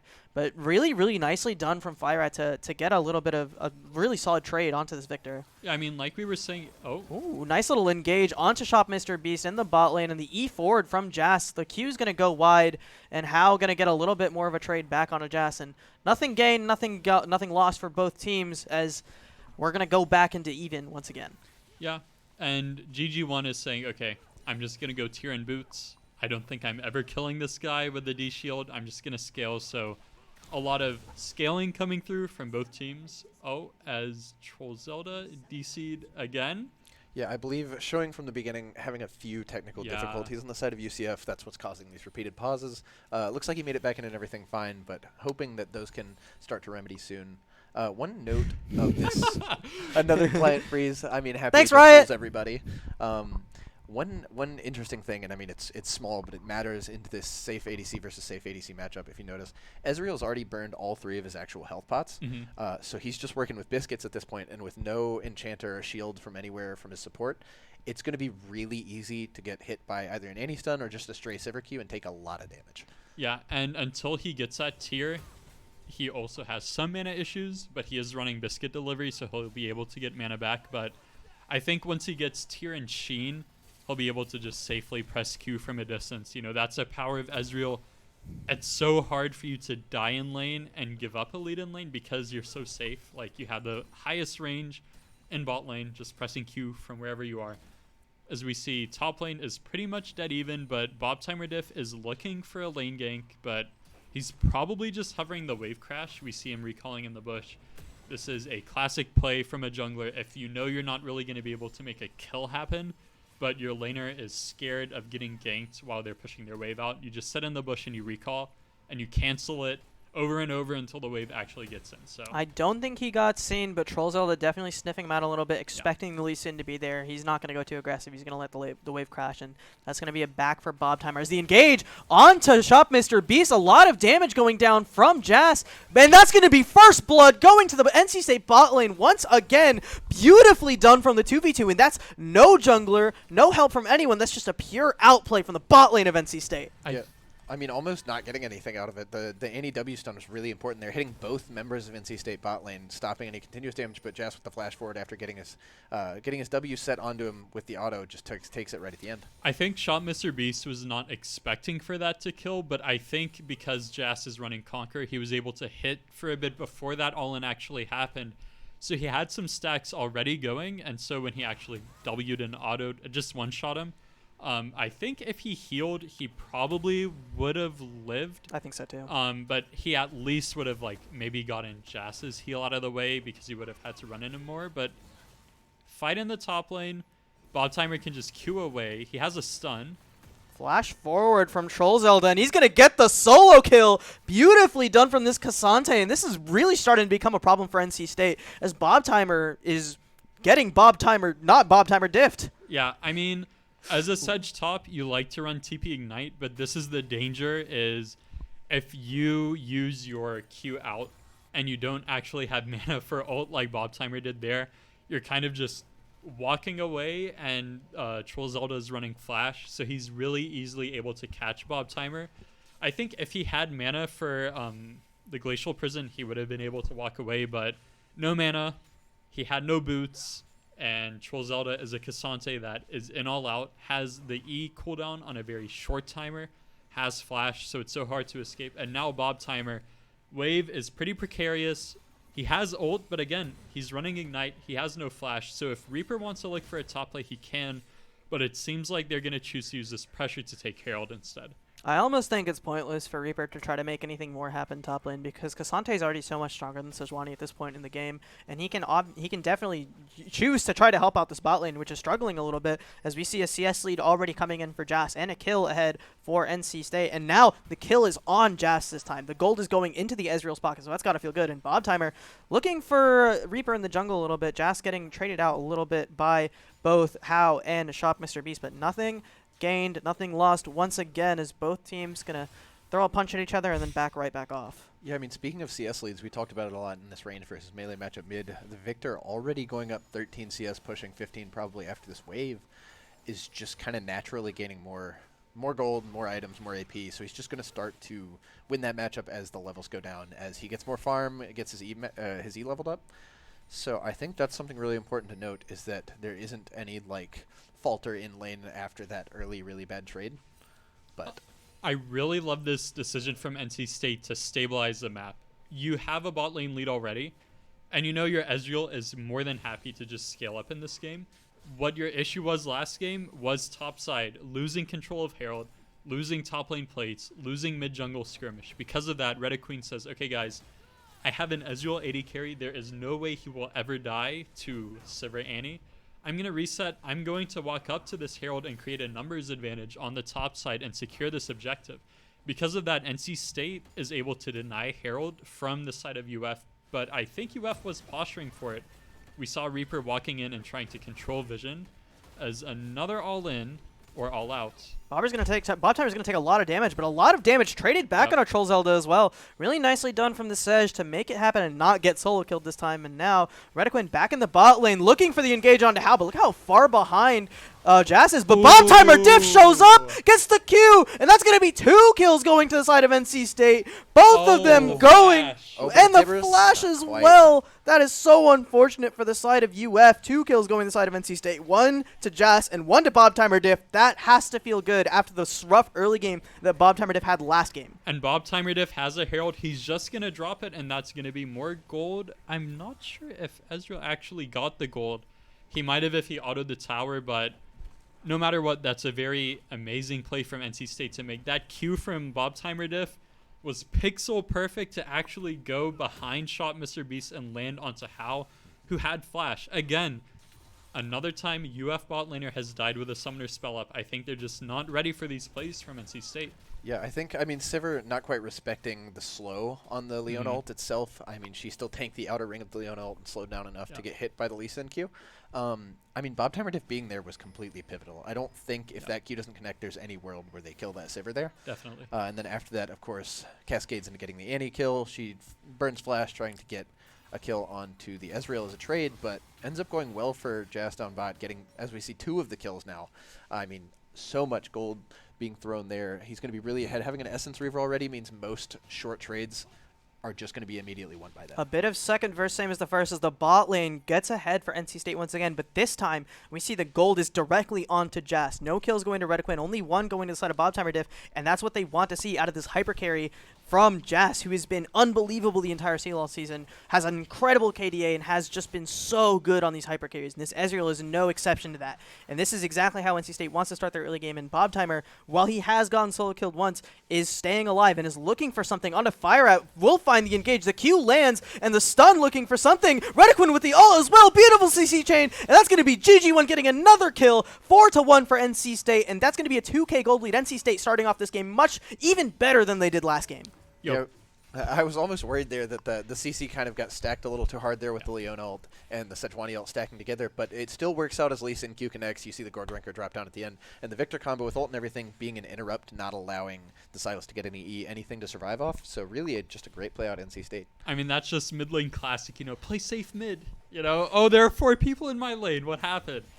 Mid lane, it's not a 1v1 role. There's mid jungle, there's mid support, and when Bob Timer is on the enemy team, there's mid top. So nice play from NC State. I'm getting deja vu from the early game, except the most important difference is top lane, while yes, Bob Timer is behind roughly 600 gold, it's a lot more stable on the map, and I think Bob Timer Diff is doing a much better job this game, not throwing away a lead by taking risky plays, like flashing under the enemy mid tower, for example. So a lot more stable from the top side of NC State, which is what they need.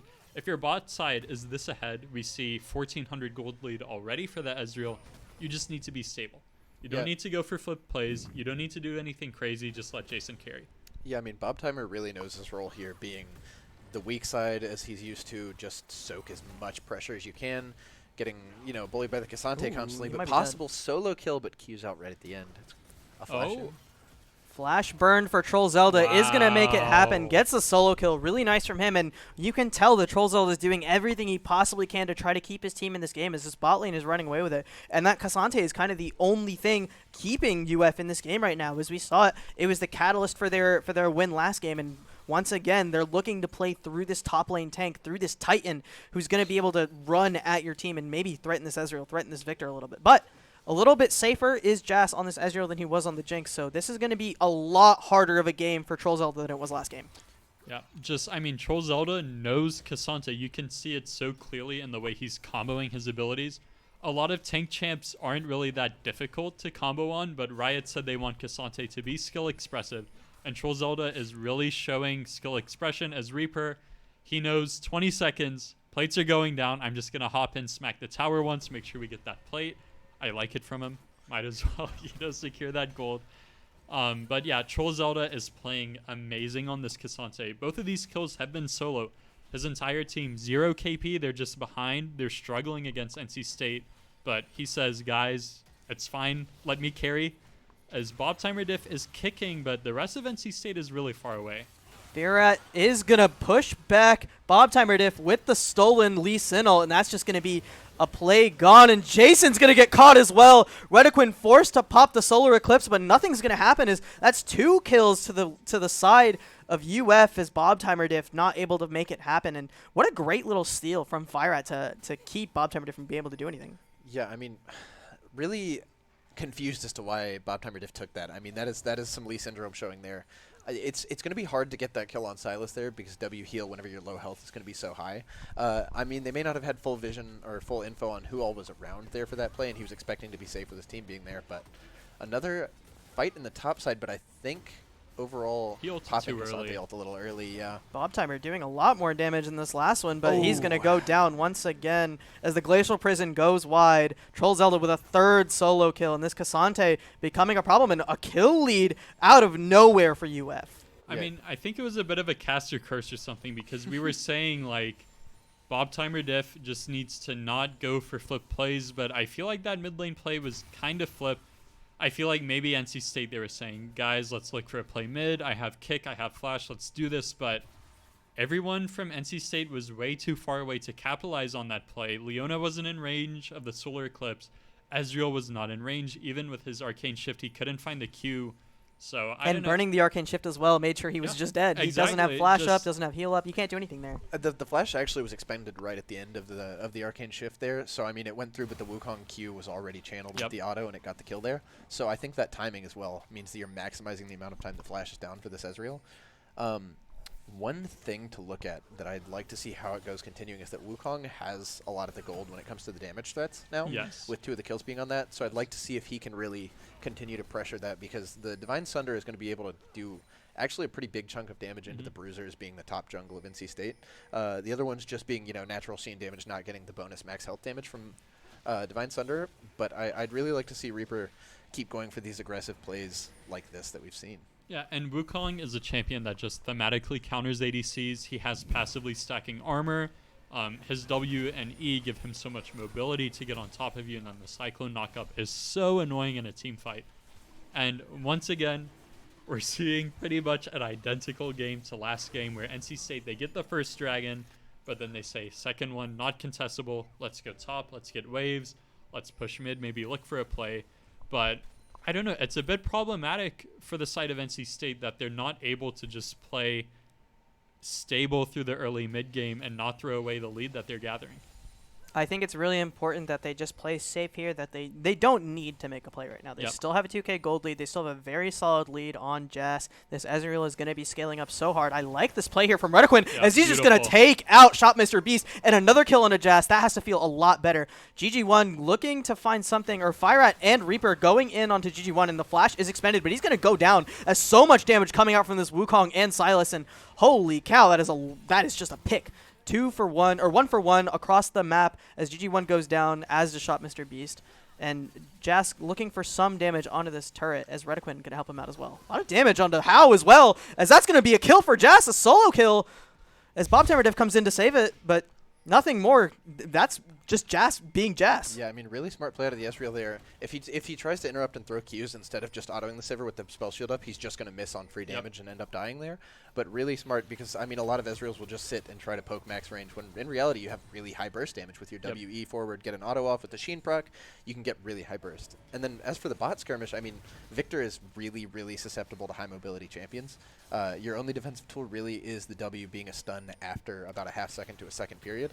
So with Sylas Dash, Wukong W, and an Ian, you're not going to be able to stun him up under tower unless you drop it preemptively forward. Yeah, I think a bit of misexecution from GG1. I think if he just immediately ran towards tower, he wouldn't have had to flash early, and then it wouldn't have had to be like a straight line flash where you're getting hit by the Sylas. He probably would have died, but at least he would have gotten maybe like Reaper Fireat's flash out of the way. But as far as NC State goes, I think those last 2 kills that they found are what they need to be doing, because Jas is actually in range of those engages. When Redequeen went over the wall, Jas was ready to follow up with the Arcane Shift.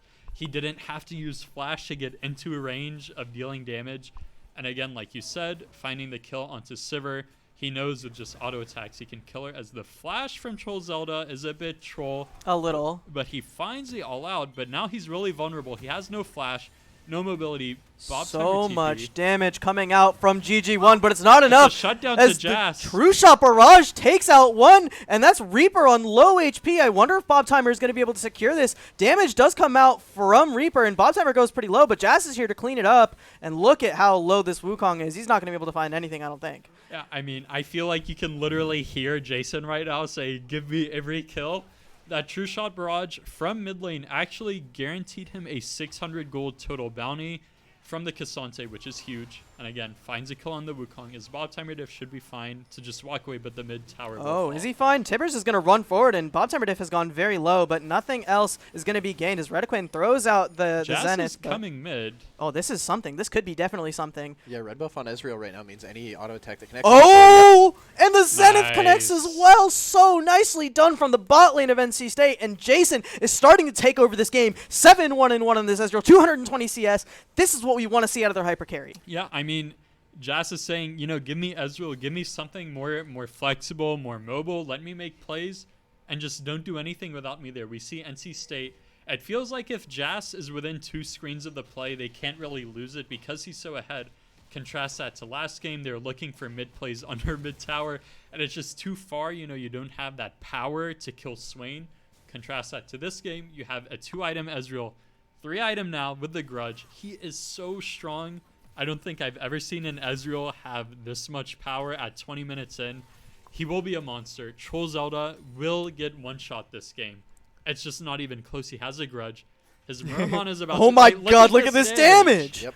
Unbelievable from Jas. I want to look at the gold difference at some point just because we can see like a 4K gold lead for Jas over the Sivir. How just struggling to find anything in this game. It's so difficult when your opponent is just an animal going for every kill, going for every single skill shot, and just beautiful stuff from Jas. Like, what can you do? However... Oh, no, you go first. One thing I was going to say that I like to note out of Jas here is that he's not doing, like I said, the traditional Ezreal where you sit back, play it safe, you know, throw keys from distance. I mean, you have to be aggressive, especially into a team comp like this. You need to be making plays. Otherwise, eventually, if you're just on the back foot the whole game, you're going to be struggling. I mean, that's the power of Ezreal, is using his kit offensively. You know, your E is essentially, like, it's a lifeline. You know, if you have enough CDR, which he does at these 3 items with CDR boots, you're able to use E aggressively and get it up within like 4 to 5 seconds, and you can just E out again. So I love seeing him play aggressively like this. Troll Zelda going back in onto 4. Where is Jas in this fight? It looks like he has switched positions with the entire of UF, and just a quick switcheroo as the tables turn for both teams. Bob Timer going for something and engage. The Glacial Prison does land as Fire Rat's going down, and Jas is getting zoned away by Troll Zelda. Such a wide fight as Jas takes one out. Lee Sin takes out another. Bob Timer Diff making it happen, and Fire Rat making it happen back onto Jas, and this is a fight win for the side of UF, despite the good start that it had for NC State, and Bob Timer Diff attempting to make something happen, but Troll Zelda's still alive, and you can't do anything. That's a triple kill for the top laner of UF, who's just been going off this whole series. Yeah, Cassante staying alive that whole fight was a really big note. I mean, Reaper lost about 3/4 of his HP off rip based off of the Ezreal WQ,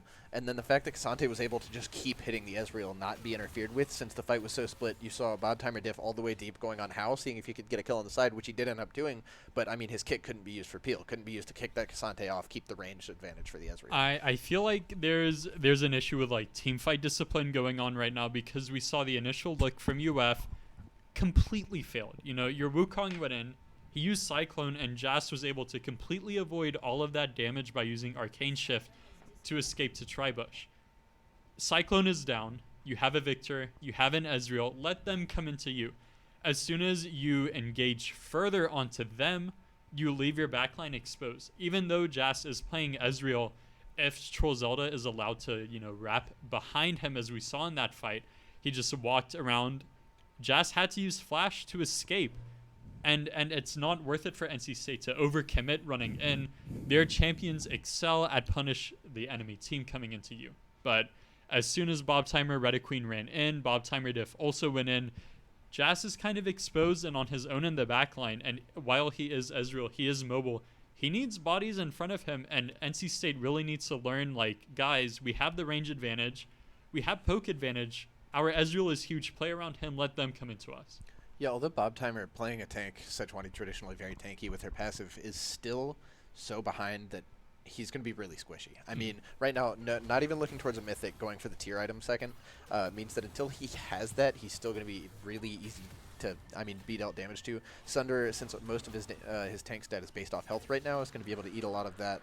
Sivir, Kraken Slayer giving the true damage and everything, and then as well as Cassante just passively having so much % health damage. And a difference in itemization coming out from Reaper this game, which I really, really love to see. Instead of going Sunder into Shojin, he goes Sunder into Black Cleaver. Obviously, this game, instead of having a Veigar bot lane, he has a Sivir bot lane.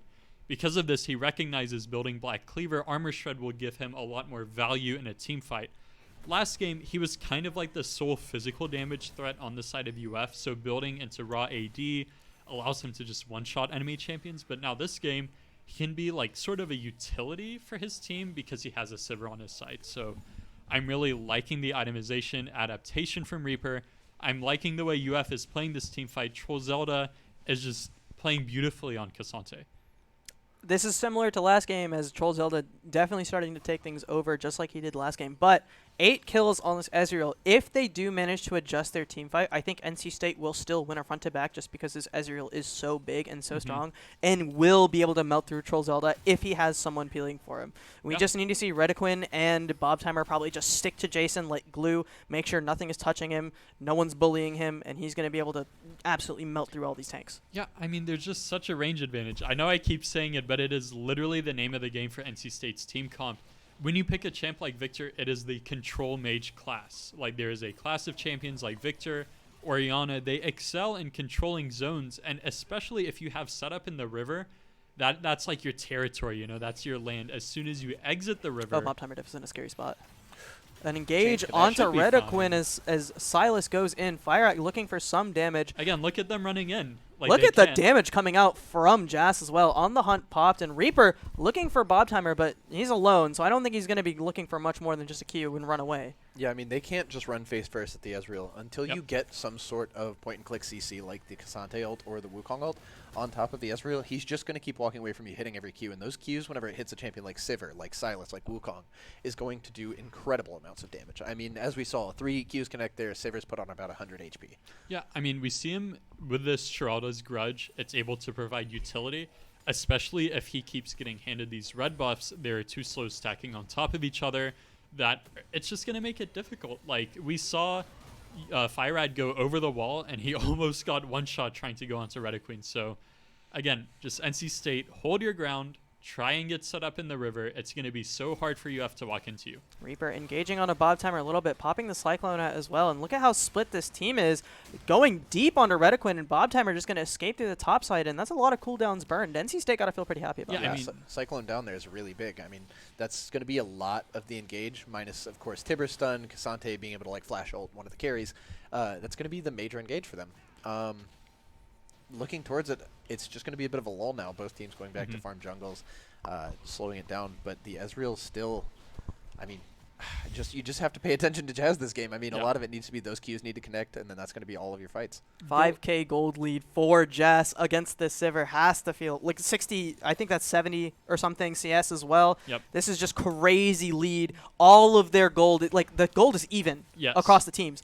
But so much of that gold is into Jazz, and that's the only way that NC State is coming out of this game with a victory. And contrast that on the side of UF, Troll Zelda is equally up 4,000 gold on Bob Timer. So he is also huge. However, instead of playing against Alessandro, you are against a Victor. We see him. He's on the Leandri Seraphs, which is a really nice spike for him. That Seraph shield can save him against a hard engage from Wukong. I think once he's on like Shadow Flame, we see him picking up the Blighting Jewel.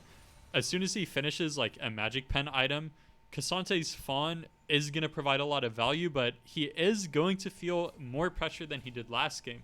We see Jas just picked up the Duskblade, which the Mythic passive on that feels so nice on Ezreal. You just stack ability haste, and you feel even more slippery as we see him now. Just look at that damage. Yeah, I mean, he's confident now. He can afford to E forward. Early game, I was saying like 5-ish second cooldown on the Arcane Shift, but now if you E in, you get maybe 2 Qs in, it's up again, just like that. So more confidence from Jas. However, more pressure on him to make something happen. Fireat does steal with a Sejuani ult, so that's going to be big for this next team. Like that Glacial Prison is going to be a big stun and do a lot of damage as well. But with Jas being as slippery as he is, I wonder if it's going to find any value. Fireat 2-1-3 on the Silas is finally leading in CS over GG1, so good game for him, better than he was last game as well. But still, all the pressure is on Troll Zelda to find something onto Jas, and if Jas is able to avoid it, then the team fight should be won by NC State. However, I will say the soul this game is so important, and so is every individual dragon you get, because you have tank top laners, you have a tank support from NC State, and you have 2 juggernauts in the jungle. Okay, Lee Sin's not a juggernaut, but still. Bruiser. Yeah, Bruiser, sure. Mountain Dragon percentage value on armor and MR is so important this game because these fights are taking so long, and pretty much every member in the game is building some form of resistance item. It's so much value. Having a Mountain Soul shield before the fight even starts is huge. As NC State is hitting the Nash, I think UF...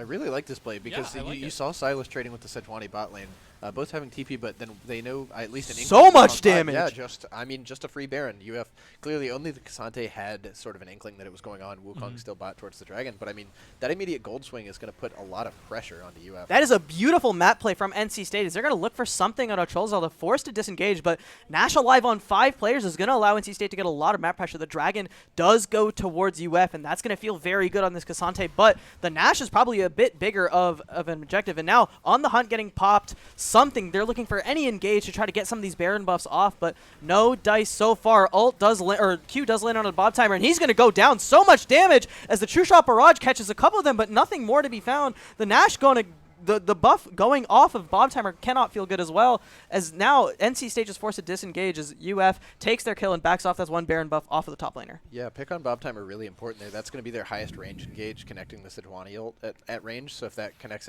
onto any of the carries of UF, that's going to be an even bigger gold swing of the Baron, because it's the moment that there's a numbers disadvantage between the team with Baron versus the team without Baron. If it favors the team with Baron, you're just going to snowball it, get multiple turrets at a time.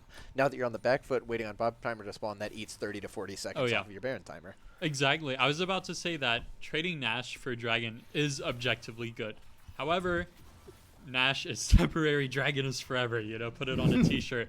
Like, if UF is able to translate this 3rd Dragon into Mountain Soul, like I was saying earlier, it's just it's so worth much value. Like, it is insane. Even an individual Mountain Dragon for Nash, if NC State is not able to convert this into a tower, I might even say trading that dragon for Nash in itself was worth it. So there is a lot of pressure on NC State to actually take this trade and make it worth it, as we see them trying to pressure 2 lanes, but now GG1 is vulnerable. Oh, he's dead, isn't he? Because this is the Reaper going in onto GG1. All the ults popped, all the damage popped, and Troll Zelda gonna get another one, make it 7-1-2. Kick flash onto How, and then the Zenith Edge is gonna collect as well as Jazz picks up one more, and the Q forward from Lee Sin resonating strike landing onto Shop Mr. Beast, and this is a solid pick from NC State. E-flash forward from Jazz is looking for something. TP from Troll Zelda as he's gonna look for more, and this is a good fight for NC State. Look at the front to back. Troll Zelda is alone in the front line, but he's doing so much,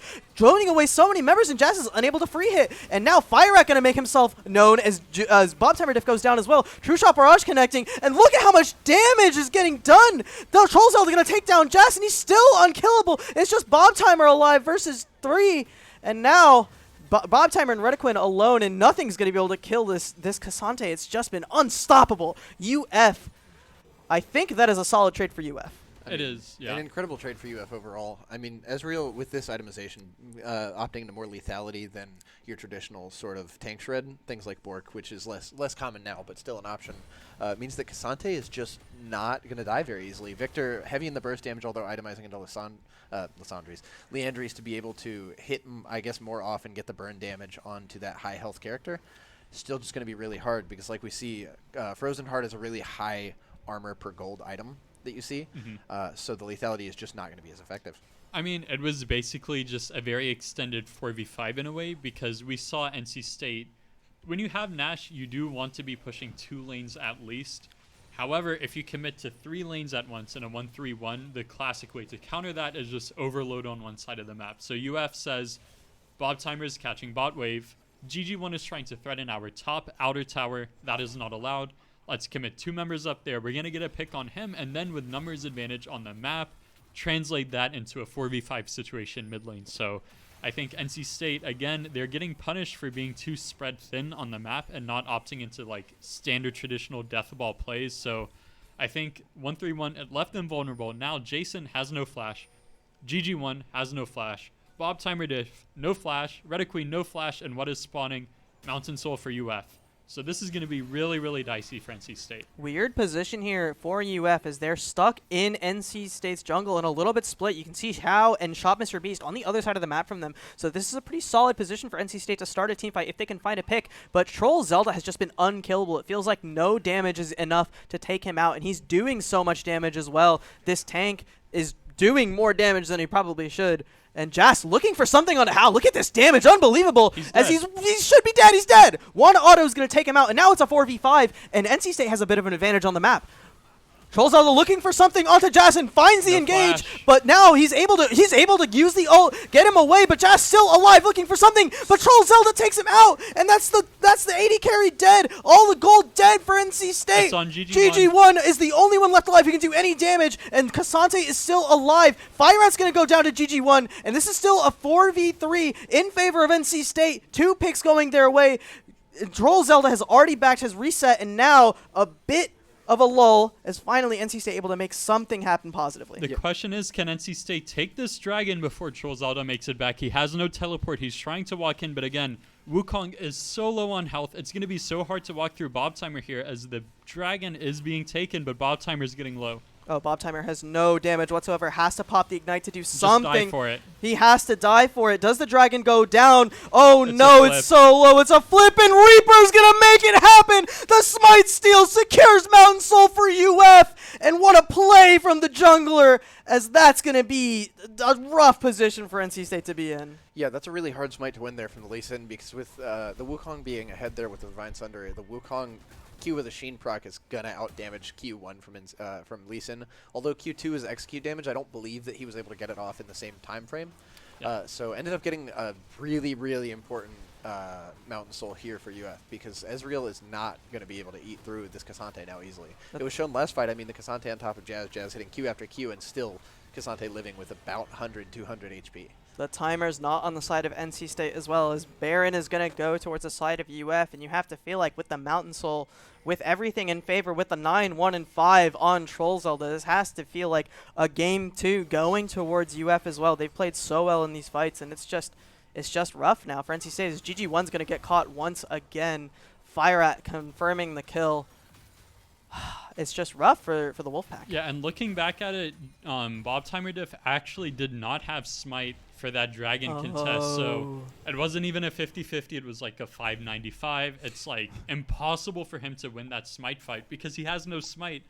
So I don't know, it's just, I think if NC State had walked to the Dragon just immediately, I think they tried to get some sort of mid push out and then walk into the pit, but I think if all three of them just walked into the pit with the Sejuani damage, Sejuani really like destroys objectives when she has a melee champ on her team. So if Bob Timer and Bob Timer Diff immediately went to the pit, I think maybe they could have gotten it on time. But again, Reaper had Smite, Bob Timer Diff didn't. They get Mountain Soul, they get Nash. This Cassante, I'm going to check his armor just to see what it's at. He has 500 armor, which is 83% reduction on physical damage. He has 400 MR, Good God. which is 75% reduction on magic damage. So He is getting tickled by he's these tanky. carries. Yeah, Jess here going for the opting to sell his boots last. Cassante ult dragging all the way back. This has to be a death for Bob Timer. It's going to be almost impossible to survive this. Yeah, I mean, the all-out takes him all the way back. He's trying to make it out. He is living for a very long time, and Engage going to go back onto Troll Zelda, but this has to be Reaper in curtains the for back NC lane. State. Look at Reaper just shredding through everyone. How confirming 1, Troll Zelda confirming 2. That's an ace for the side of UF, and that's going to be game 2 going towards Gator Esports on the cusp of making it to Nationals on a 3-0 sweep. We're going to need to see some major changes from NC State if they want to bring this back and turn this into a 5-game series. I mean, I really think if NC State does not have just a very strong, consistent answer to Troll Zelda's Cassante, they should just ban it. We saw UF, they recognized they can't really do anything against Red Queen's Thresh. You know, in between game 1 and game 2, they sat down, they had a team discussion, they said, okay, this guy is really good at Thresh, and we don't really have a hard answer for something that's going to shut down his Thresh and deny him from making plays, so we're just going to get rid of it. And this time, NC State, they said, let's try Sejuani into this Cassante pick, but it didn't really work out for them. Again, Bob Timer got solo killed, I think, 3 times this game. Reaper was able to punish that, create so much pressure around the map. And again, Hal was down, 7, 8k gold this game. We see the damage charts. Hal did less than half of Jass's damage. But on the flip side, Troll Zelda doubled Bob Timer's damage. So again, it's the fact that bot lane leads are coming up from NC State, but then Bob Timer Diff is not capitalizing on it in a good way to, you know, keep progressing it. We saw that, again, one mid lane play, he goes in too early. No one is near him. It throws the lead. Game 1, similar play. I really want to see either a different pick for Bob Timer Diff or a different game plan for him not to go for these plays. Because in this game, he did 9,000 damage. And last game, he did 6,000 damage. Compare that to Reaper. He's putting up over 20k damage on these jungle picks. It's not working out right now for NC State. Yeah, I mean, I feel like NC State need to make some sort of adaptation to answer the Cassante, whether it's ban it or just load more topside, maybe get Bob Timer onto something a little more aggressive, which is less traditional in him, or if it's left up, I mean, take blue side again, blue 1, pick Cassante, and then just try to win out from there. Because, I mean, in our last series against Georgia Tech, Bob Timer had a really good show out one of the games on Cassante. Yep. So it's not like he can't play it. I'm just worried that they're, you know, being a little too stubborn, trying to stick to their, you know, tried and true, when clearly right now their tried and true isn't working. I mean, like you said, Wukong putting up, I mean, multitudes of damage more than the Lee Sin. Jazz, although seemingly gapping, doing most of his damage, just can't eat through that Cassante. Cassante is like most of the game so far. Yep. NC State with their backs against the wall, down 2-0 in this best of 5. We're going to go to a quick break right before we go to this game 3. Don't go anywhere. We're going to be right back with some more CLoL South action.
Welcome back, ladies and gentlemen. We are here for Game 3 of the CLoL South Semifinals between University of Florida Gators and NC State University Wolfpack.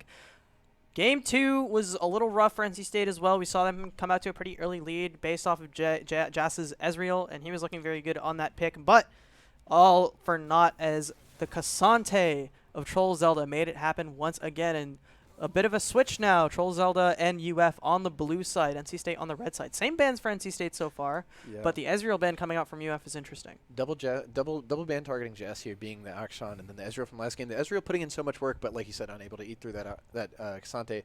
I'd really like to see that Cassante banned for the third ban on NCSU, because I think if you don't, it's just first pick blue side, because it's so versatile. Yeah, I mean, something interesting about competitive play when it's in like a best of 5 series is there are meta picks traditionally, but then within a series, certain picks evolve into like very high prio. Cassante is a good example of that because both teams recognize the other team wants to play Cassante, the other team is very comfortable on Cassante. Because of that, it's risen in prio so much, even over champs like Annie and Gragas. Like, it is a power pick. Another example is Ezreal being banned, and now UF taking away Wukong. And something important, if you didn't notice, this game NC State elected into red side, which I do like to see. If you're in a best of 5 and you're down 2-0, it's the time where you need to say, okay guys, what we are doing is not working. We need to switch things up if we want to make a reverse sweep happen. And now because UF elected into banning Ezreal, Thresh is open, so Red Queen is going to pick that up. You're going to feel very good.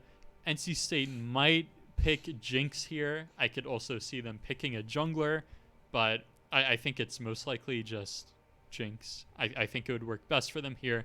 Yeah. And I think letting UF take Jinx and a support would be annoying. Jinx Annie is more than a fine lane to play, and as we see, UF likes to play things like Annie Wukong mid jungle, so we'll see what UF picks now. Annie would not surprise me. I think that's like their bread and butter right now. It's just two picks that make so much sense for them. Blitzcrank is a very traditional counter into Thresh. 2 reasons. Reason 1, when Thresh uses his death sentence, he actually roots himself for the wind-up time, so you can hook him away. Second reason is Blitzcrank E. You can knock people up out of Thresh's lantern. So traditional pick. It's a very confident pick. We see Zed being hovered. It's one of GG1's favorite champs. It could be just a, for fun hover. I don't know. But I think Veigar would make the most sense. My guess is Veigar or Annie here. Yeah, definitely just a bit of for fun hover. I mean, there's almost no world where you blue side 3 pick Zed there.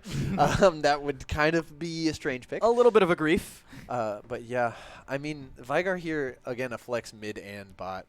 Possibly paired somewhat well with the Blitzcrank as you drop the cage, Blitz hooks them in the cage, and, the stun's layered like that. The Elise hover from NC State, an interesting choice, I think, because, I mean, a lot of that single target damage being the death sentence into Cocoon on any of these champions. I mean, Wukong is all forward, so as soon as you see a Wukong E forward, you Cocoon, he probably dies. I much prefer this Elise pick over Lee Sin here, and I think Lee Sin has been a strong pick for NC State for a long time, but Elise is one of the traditional counters to Wukong and can do very well in this early game matchup. She has a lot of early game power, can win those skirmishes very easily, and now you see Olaf and Swain banned away from NC State as UF choosing to ban Ornn once again, taking away from Bob Timer's champ pool, and maybe we'll see a Sejuani ban here as well. I don't see what else they could really ban because GG1 has had a very, very wide champion pool as well. The Poppy going away.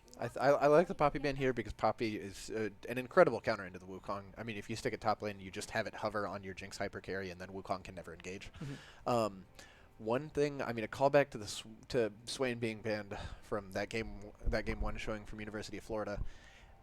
I don't know if I quite love the Swain ban there because you have much more burst potential here already showing with the Elise, and then of course hovering Lysandra not the same, but a lot more burst potential, and depends on where the Veigar goes, and that would be a heavy magic damage comp.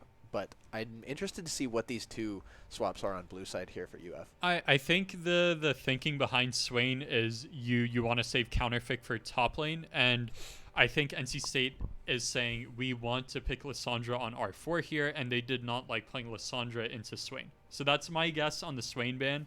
But now UF, they're going to opt into blind picking Scion, which I think is very, very safe here.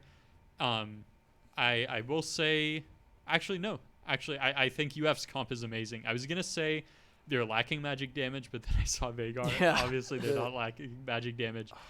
And it seems like How will be taking Veigar again. The Silas is a really, I mean, I like the Yasuo hover, of course, because it's just great synergy with the 3 knockups. But Silas, a really, No really way. good pick. No for way, Lysandra. right? A set hover. Yes. Cho'Gath and the Scion is a really classic matchup. I mean, Cho'Gath is kind of just hard wins after you get an item, even before then, because your E being such high damage on something like a Scion, you can Q under Scion Q, knock him up, or silence him out of it. It is one of Cho'Gath's best matchups. However, one like warning sign for NC State is the damage spread. It is literally All only Jinx. Only Jinx. Just completely only Jinx. I would like to see Scion. I mentioned this for Bob Timer Game 1. I would like to see either Heartsteel into Force of Nature or Jack Show into Force of Nature.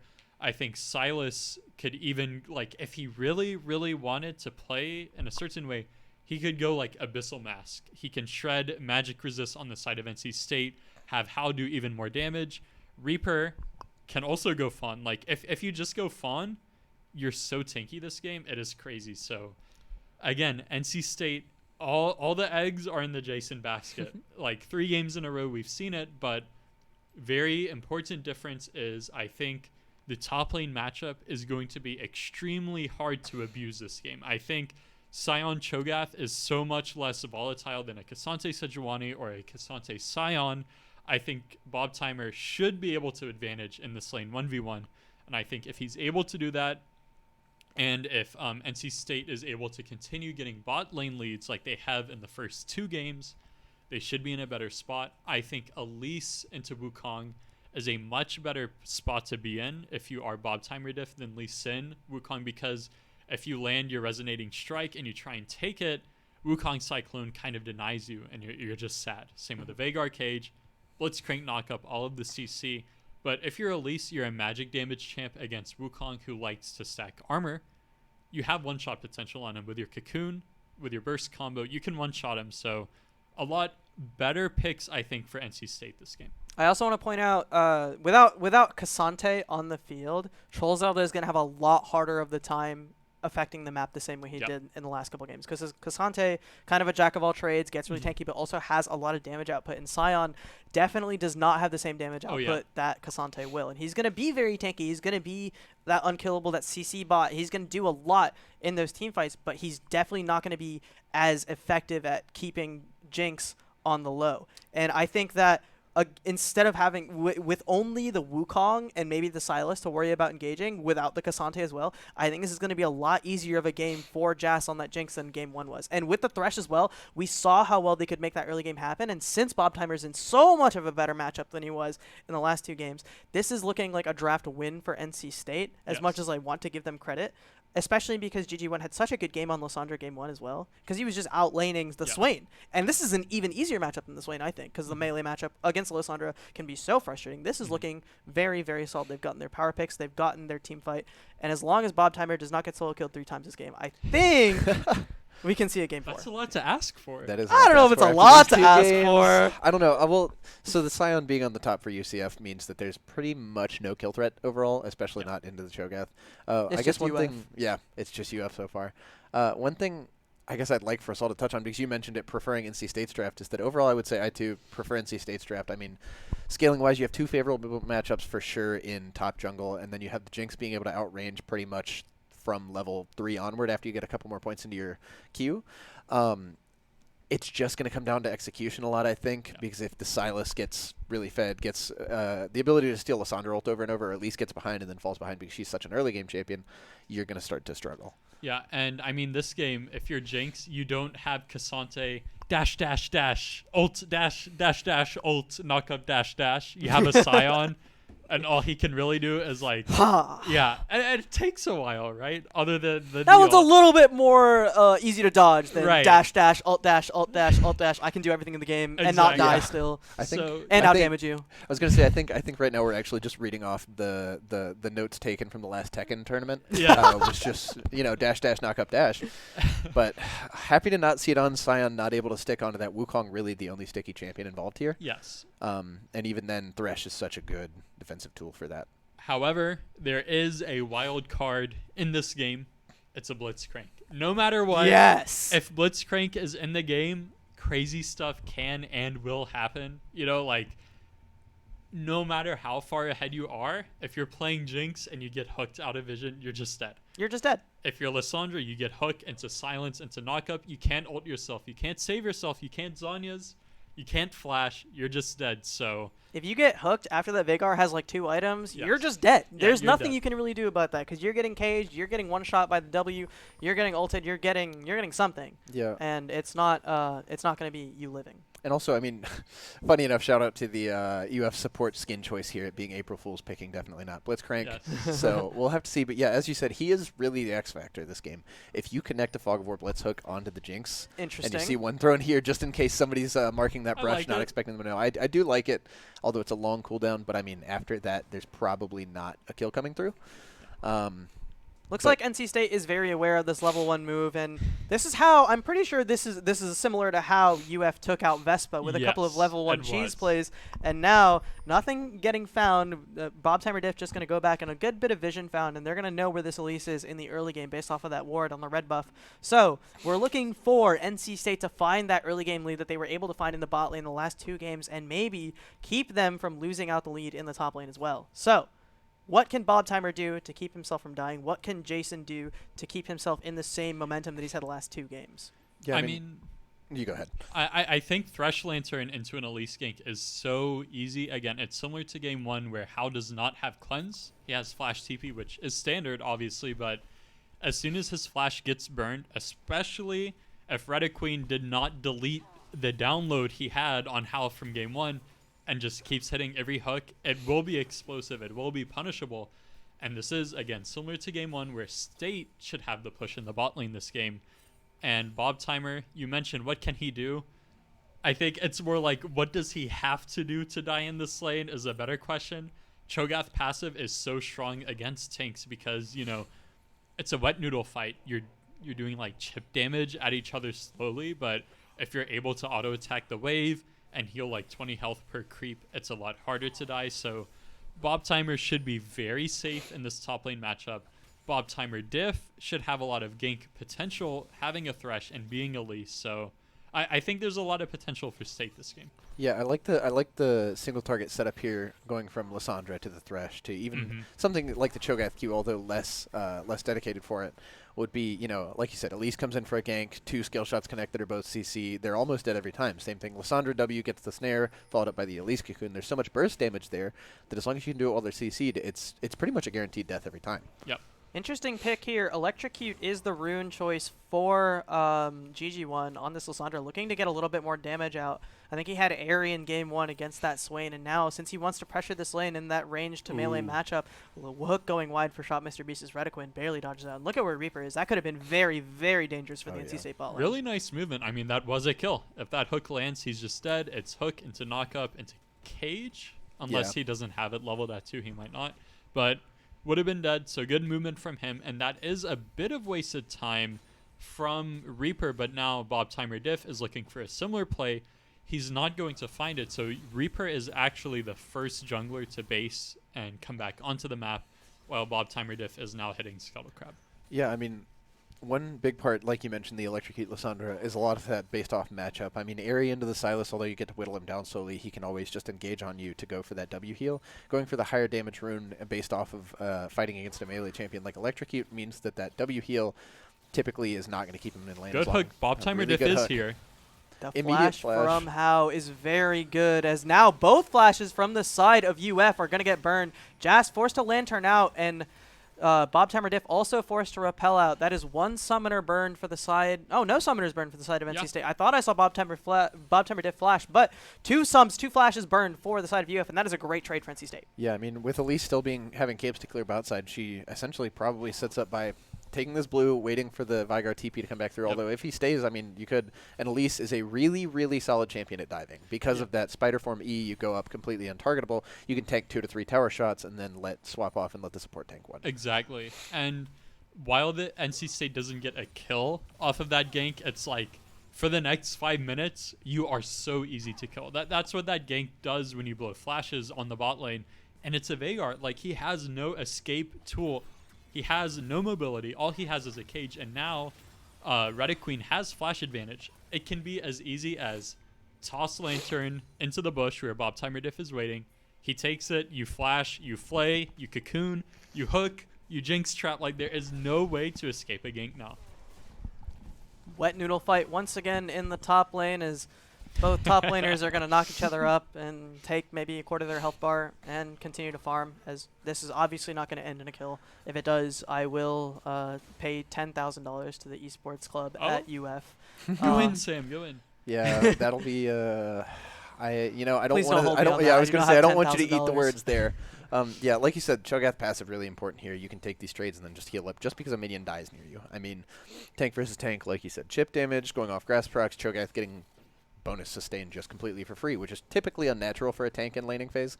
A slow being hit may be the most it results in as a Q, but yeah, whiffs, nothing to come about. Yeah, I mean, Wave is coming into Bob Timer, so he should be fine. He will ding level 6 on, I think, maybe 1 or 2 minions. He can start stacking that ult on Cho'Gath, which feels so nice.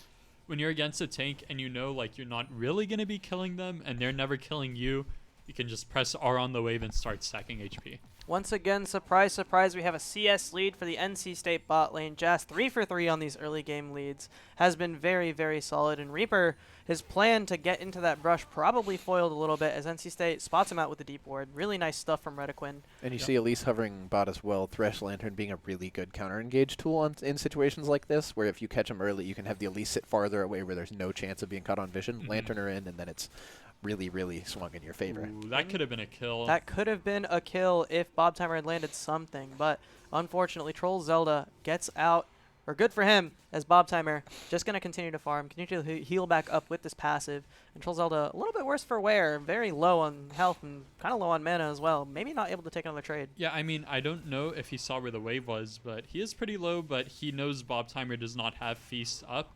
If he did have Feast up, it would be a kill 100%, but he was able to just walk out. We see him. He's playing very aggressively. Oh, there's a knock-up.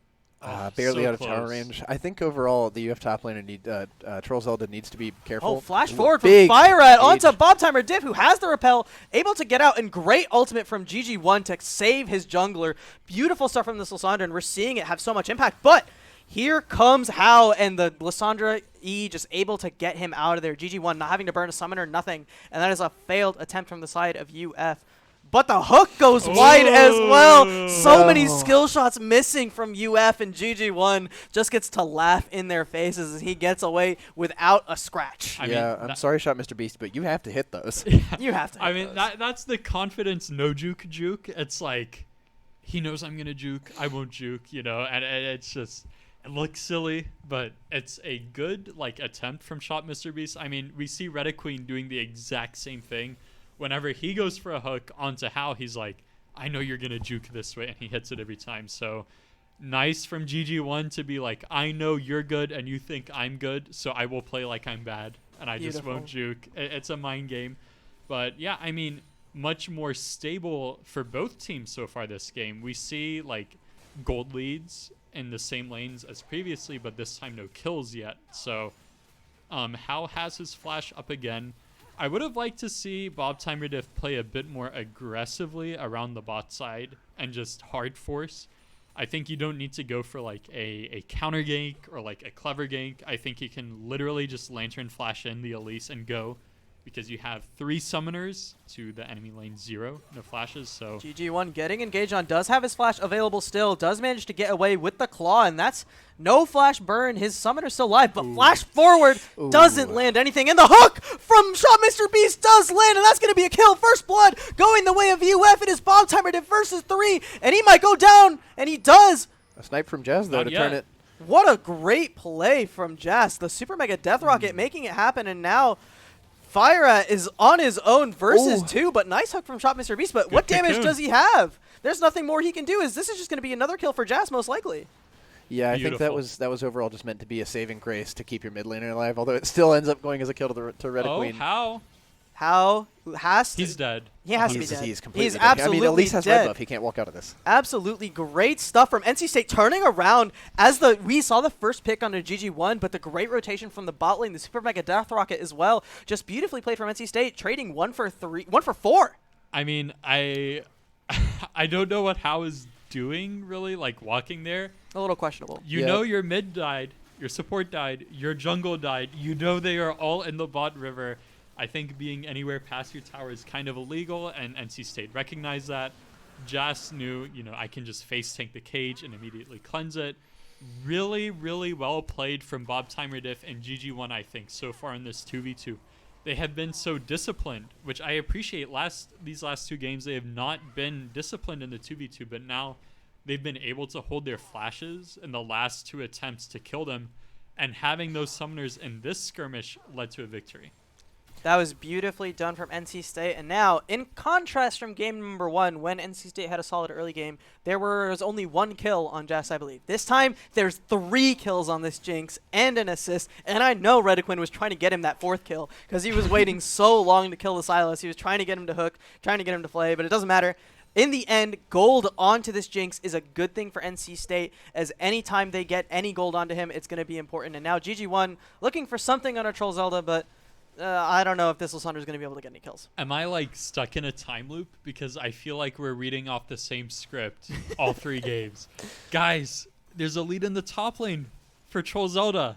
There's a lead in the bot lane for Jess. Every game feels like the exact same, so we'll have to see if the mid lane game continues. There is one big twist, as Troll Zelda is not playing Cassante. That is true. And that is a pretty big change despite the lead. So Bob Timer not getting solo killed so far, and now NC State going on to the Rift Herald, looking for some more map pressure, and they're taking it down nice and quickly, and Reaper just unable to do anything. Hook goes wide for Redequin, ult goes wide for Troll Zelda. Mana. No mana as well. He's Look just at dead here. how much damage is Jinx going to be able to do. Look at this. The box kills. goes down as well. 1 more kill as Redequin picks up another, and now it's just the Scion Zombie versus everyone, and 2 more kills going the way of NC State, and Bob Timer just able to hold How down there. I mean, just a weird decision from UF, I think. I feel like if you press tab, you see Jinx has Kraken Slayer. And it's like, I don't know if you should fight because you're Scion, you have no mana. Oh, How is walking up, and this is kind of scary for him because look at how much damage Bob Timer's going to be able to do. He's just going to keep autoing, and he No has feast. no feast available. So it's not a huge deal, but that's a lot of damage, and this Veigar is just not safe. 100 CS, 0-0-0-1-0 for How, and he's just been having a rough series. No matter, even if they're down, even if they're up 2-0 on the games, How has been roughing it the entire time. Yeah, Jazz up 4-0-2. Just also got some of the plate gold, although it's only 50 gold here. Cocoon hits, but I don't... Oh, tosses the traps. Nothing looking to come of it.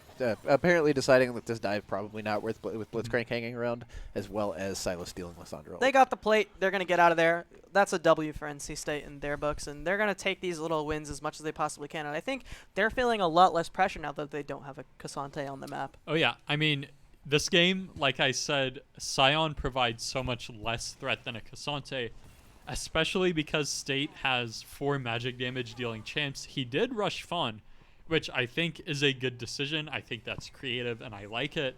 It's just the fact that until he does get tabbies or something, or plated steel caps, he's not really going to be able to survive Jass's damage. Rami's living in 2007. I am. The good old days. The good old days, the classics. Yeah, I mean, the Jinx now at 4-0-2, second and third verse, same as the first. Oh my bit of god, engage what here. a dodge from Redequin, as look at all this damage coming out from Jazz. So much damage onto Reaper. He's going to go down, and Jazz able to free hit onto the whole team. What a dodge, and finally How able to make something happen as Fire Rat makes it 1 more. in favor of UF, and GG1 just going to get a bit of a trade. But Jazz is still full health. Look at how low Fire at is. But hey, that was a great cage from How to get the trade back. I mean, it was a great cage. I feel like Shot Mr. Beast is like, I know Blitzcrank is good into Thresh, but I don't think he's really playing the matchup how he should be. As another bit of a questionable ult from Troll Zelda. Definitely dying here. Jinx doing a lot of damage. This Jinx is going a little in, and that's going to be another kill for Jason. And Troll Zelda Zombie is going to do nothing as well. That was a very, I think he's trying to play it like he's Cassante, and he is definitely not. Yeah, Cassante. I mean, yeah, exactly. And again, like, force of nature, Merc treads. We're not living Don't fight against the Jinx, Jason. man! Like, Like he's Kraken Slayer Yeah. and a BF sword. You will get one shot. You're not Cassante with steel caps and Iceborne Gauntlet and Sunfire. You're a Scion with a force of nature. You will die instantly, and he is dying instantly. Yeah, he's built for the top side, surviving a 1v2 with top jungle into Cho'Gath Elise, not for getting free hit by Jason under a turret. I mean, it's just not ever going to work out. Like you said, playing it like it's Cassante overall, maybe a little bit of not discomfort, but just unusual to him after the last 2 games, feeling, I guess, in the groove of Cassante. One thing, I mean, I don't want to call it here, and of course, we don't have any bias as we're wearing NC State jerseys. Probably just wrap it up. Hook Think about the landing next game. for Rediquin onto Shot Mr. Beast, but the hook back onto Rediquin is GG1 going to go in. Bob Timer Diff getting one onto Shot Mr. Beast. Bob Timer getting one more onto How, and now Jason is able to just clean up the fight. One more kill onto Reaper, and that is a 3 for 1 in favor of NC State. Beautifully done from GG1 and crew. I mean, this is screaming ease of execution to me. Like, if you look at these team comps, it is so much easier to play champs like Jinx and Thresh and make it work than a Veigar Blitzcrank side of things. Like, Jason has the lead, no threat on him whatsoever because he's able to just stand behind his his frontliners. If Rediqueen gets hooked, sure. Who cares? Who cares? Kill the Thresh. Yeah, I Go mean, for it. as soon as Hook is down, what is ever touching Jason in a team fight? Because even if Thresh is not there, you have Alessandra to deny Reaper from getting onto Jason. So much easier for Jason to play the game when Cassante is out. And I think Troll Zelda is not, I don't know if it's ego or comfort, but the way he's playing, it's just not hitting the same, you know? Like, he's going for these plays thinking he is this unkillable, like, Shuriman King who will never die, but he's just getting one shot. Yeah, I mean, you're just never going to survive, Jazz, with this Jinx damage so far. I mean, only on a Mythic, not even to the IE yet, and you can see how much those crits are hitting. Like, that team fight, I mean, 3 autos in, he was already shredded. And Jason knows that he is strong enough to just go straight into Infinity Edge second.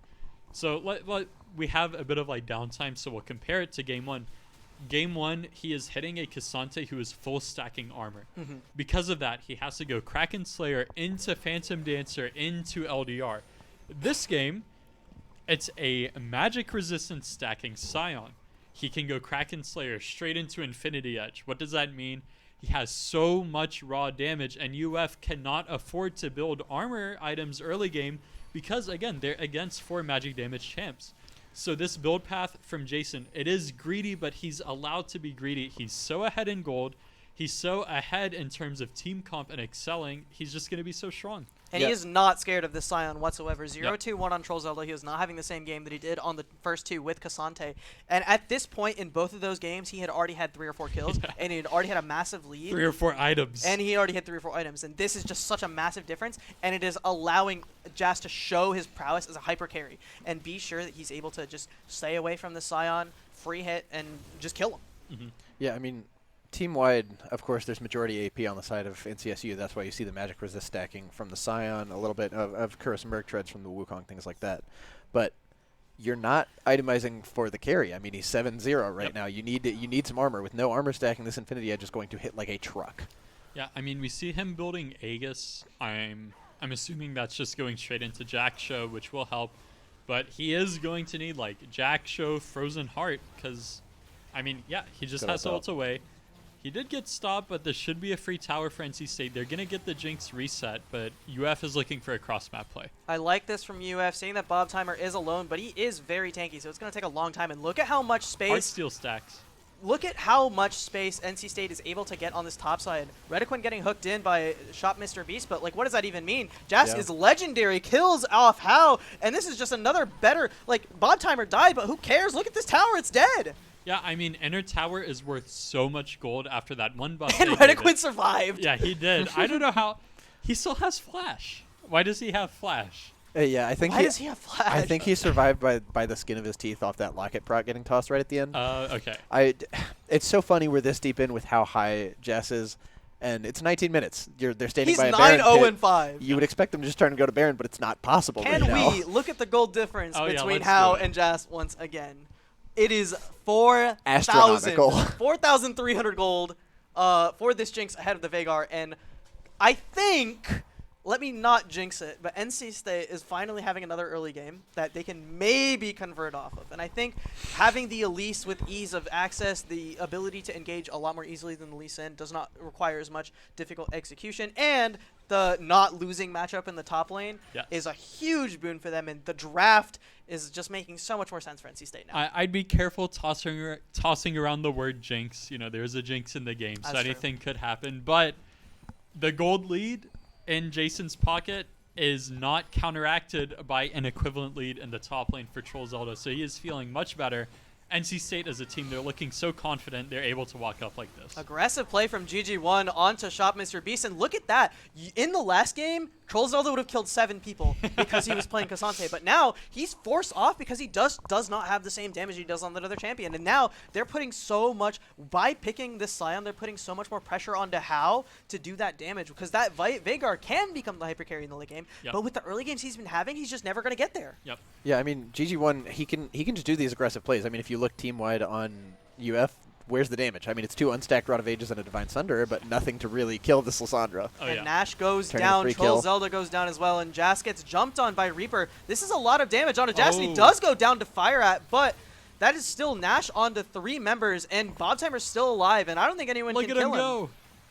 I Bob That's my Timer king. diff. Oh my god, Bob Timer making it happen, and How is the last one left. Gonna try to get something in a Bob Timer diff, but that is an ace. Not quite an ace, as Shot Mr. Beast is still alive, and might try to go for a pick on a Bob Timer diff, who's very, very, very low, but 3 Nashers stay alive for NC State. Not bad. Yeah. I mean, so we see Reaper was able to find access onto Jess. I'm not sure if he had flash up in the fight. If he did, he elected not to use it. I think he decided, like, we got enough in this team fight to where I'd rather save my flash. That's a very, like, difficult decision to make sometimes, but I really like that decision. Because think about it. They committed 2 flashes. They committed Silas flash, Wukong flash to get this kill onto Jas. If he dies, what do they really get from it? They're not going to win the team fight anyways. They get the 1k bounty, but now that Jason has his flash, he's able to play so much more safe in this team fight for Mountain Dragon. Bob Timer gets hooked in, but he just takes no damage. Fire is on the back line, attempting to make something happen onto GG1, and the ult gets stolen as well. And Bob Timer diff takes so much damage, and he is going to go down to How, who finally gets one more. And now it is a 4v4. Jason is still alive. GG1 taking a ton of damage, and Jason's Reaper out of is going to range. take him out. Jason is just now going to be able to clean up on to Reaper. Bob Timer got one more in the fight before, and now this is a 3v2 in favor of NC State. We saw How get one, which is really big for the side of UF, but 8-22, the kills just all going the way of NC State. I really like what NC State is doing here. Normally, especially in solo queue, it's like you win the fight, let's go take Dragon because it's up. But NC State knows they have Nash. It will be expiring soon. We know 100% confidence we will be getting this Dragon no matter what. So why not use this remaining timer on our Nash to push down mid? We get these 2 towers. We get Inhibitor. Now we walk back to Dragon. Our Elise is up. Our Lysandra is respawning. And Cho'Gath has Feast up. So now we know for sure we're going to get this Dragon. We can add another stack for Cho'Gath to get. So Bob Timer will be happy, and they don't waste any of their Nash timer hitting Dragon. Yeah, I mean, going along with the story of the team fight at Baron, although they were able to get on Jas well enough and kill him, it was, I mean, too little too late. But at that point, the damage has been done. 2 members are down, and Yep. the Elise has already accelerated herself to the point where she Oh. does damage. It's a second threat. Let's see Hook how onto fast he Troll dies. Zelda. So much damage coming out from this Jinx as Troll Zelda is just going to get melted. GG1 gets lanterned out, and the zombie just going to free hit onto Jason, but he does not care as the Super Mega Death Rocket takes out one more with the help of Bob Timer. 2 for 1 in the favor of NC State as GG1 was the only one to fall. And every single one every single time they take these 2 for 1s, they get a little bit more ground. And now Jason and Redaquin gonna go down into this bot lane, and the TP coming out from Bob Timer as well. They're gonna get so much damage onto this inner tower. Yeah. Cho'Gath coming back with the Elixir of Iron, knowing that this game is going to end soon. It's time yeah. to it's time to stop itemizing into the items themselves and get the highest gold value, being a 500 gold elixir. So at this point, I mean, this Cho'Gath is massive. Just huge amounts of health, huge amount of tank stats and tenacity. It's going to be nigh impossible for UF to get through this, seeing as, but you know, their bot laners of Vigar not typically known for eating through tanks, although the W is high burst damage, but there's now a force of nature onto the Cho'Gath. Yeah, and we see NC State, all 5 of them are resetting so they can be on the same timer. You know, you don't ever want to desync your timers when you're ahead, because if you're trying to push top lane but your mid laner is in base, it feels really awkward. But now all 5 members of NC State, they're walking out of base. They spent all of the money they've earned in the last few team fights. We see Jazz has Kraken Slayer, Infinity Edge, Bloodthirster, Zeal, and Hal has a hat and a rod. So he will not be as useful. Maybe not. Maybe he needs a little bit more time to be as useful as Jas is. 12, 1, and 11. Jas is adding on to the KDA that he has boasted all throughout CLoL. Even last game had a great KDA. He had like 10 kills and like 2 deaths or 3 deaths or something. So a little bit of an interesting attempt here from Shot Mr. Beast, looking for a hook onto someone that isn't Bob Timer, I hope. You know, I mean, I really like this play that they're looking for, stacking 4 members directly in the Fog of War, barely off the side, hoping that maybe not the Jinx, because, I mean, if Jazz plays this any way of correctly, he shouldn't be stepping up that far, but maybe on the Elise or something. Oh my god, I He's think... one shot. He's just dead. He's dead. He doesn't have the tank stats to deny this Jinx death. I mean, he's not even on his Jack show yet. Like we said, still pretty much all magic resist. I mean, he has the equivalent gold value of a cloth armor and a half. I mean, yeah, like, who cares if he has magic resist? They have a Jinx that has 12 kills. Like, he is dying 13. so fast. Yeah, 13 now. Also on the IEBT, really high AD stats on this Jinx. It's just so much damage. And with literally, like you said, 1 cloth armor of value from the Aegis, he's just so squishy. I do not see a way back into this game for UF. Finally a turnaround for NC State, as they're going to make it happen. They're going to march their way into the base. How? Going to do his damnedest to do anything. Try to take out Bob Timer, but look how tanky this Cho'Gath is. So much HP stacked up through the feast, and Jason just able to kill these minions. And look how low this Nexus turret is. They can't do anything. And the troll Zelda with a bit of a troll ult, honestly, gonna go out. And now Bob Timer able to re-engage back on, jump into the back line. Good hook, I guess. Yeah. Good hook, but Jason maybe Penta? going for a pentakill. He gets Let's see 3 it. so far. I think it is. think Makes it it is. 2. Go. Come 4. on, give it. Just give. Just give. They don't want to give, do they? Oh, He doesn't make it. Oh, he makes it happen! Yeah! That's going to be a pentakill for Jess. And that is a Game 3 win for NC State after dropping the first 2 games. They switch up the draft. They make things happen. They're going to kill the Nexus here in a bit of a stomp. 26 minutes on the timer, and that is 18-2 for Jason, the AD carry, the hyper carry for NC State. We're going to go to a Game 4. If you are an NC State fan and you're cheering for the reverse sweep, this is what you want to see. NC State, they switch it up. Jason gets a pentakill. They are up 11k gold at the end of the game. Like, this is so much better from NC State, from draft, from game plan. They did not make any like 50-50 plays around mid jungle. They just kept going bot lane. They were guaranteeing plays. It's just beautiful from State. However, now that UF lost a game, they get the side selection. I want to see if they're going to pick red side or blue side. If they do pick red side, it could be kind of dangerous. I feel like they might end up saving counter pick for Troll Zelda this game if they're on red side. And we know his pool. He has champs like Camille. He has Jax. He did not look very confident on the Scion. I feel like he didn't really know what sort of place to go for. So they might save counter pick and look for something more aggressive for him. But I think NC State, they figured out what they need to do differently, and they looked awesome. Yeah, and I think that's, I mean, not entirely on him for feeling that sort of uncomfortable in that situation with Sion. I mean, you're the entire other half of the map is just losing. Yeah. So, I mean, you don't have any damage to follow up with. Even though you're going for these engages, it's not quite hitting right. Overall, I think that game 3 is a really, really necessary morale Yeah. boost for NC State. I mean, something like a Penta, I mean, you get adrenaline running through you. You get really excited. It's a big thing. Hey, I'm confident playing again. I Jinx, can too. win this. Yeah, he's He got playing really Jinx. excited. He got excited 5 times, I believe. But I mean, it's really necessary. Those first 2 games, you don't want. I mean, nobody's immune to tilt. It can Oh, yeah. it can feel unfortunate to go through a situation like that. It's really important to get those big moments. And although it was all on Jazz, I mean, Elise still had the really standout moment. A lot of cocoons hitting, thresh hooks hitting left and right. The Cho'Gath being so tanky. The silence genuinely being so pivotal there. If you saw towards the end, Silas ease forward to try and get a chainsaw to Jinx. The moment that the E forward goes down, he yells, silences him, can't E forward, and he's just dead. He's stuck there. Night and day between games 1, 2, and 3 for the jungler of NC State. Looking much better on the Elise than he was on Lee Sin. We're going to go to a really quick break. Don't go anywhere. We're going to be right back with game 4. And if you can see that last game, we're in for a series. Don't go anywhere. Pray for silver scrapes. Woo!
Ladies and gentlemen, we are back here with Game 4 of the CLoL South Semifinals. I tweeted Grand Semis. Finals on the NC State account. My bad. It's fine. And it's not Grand Finals. We're in the semis.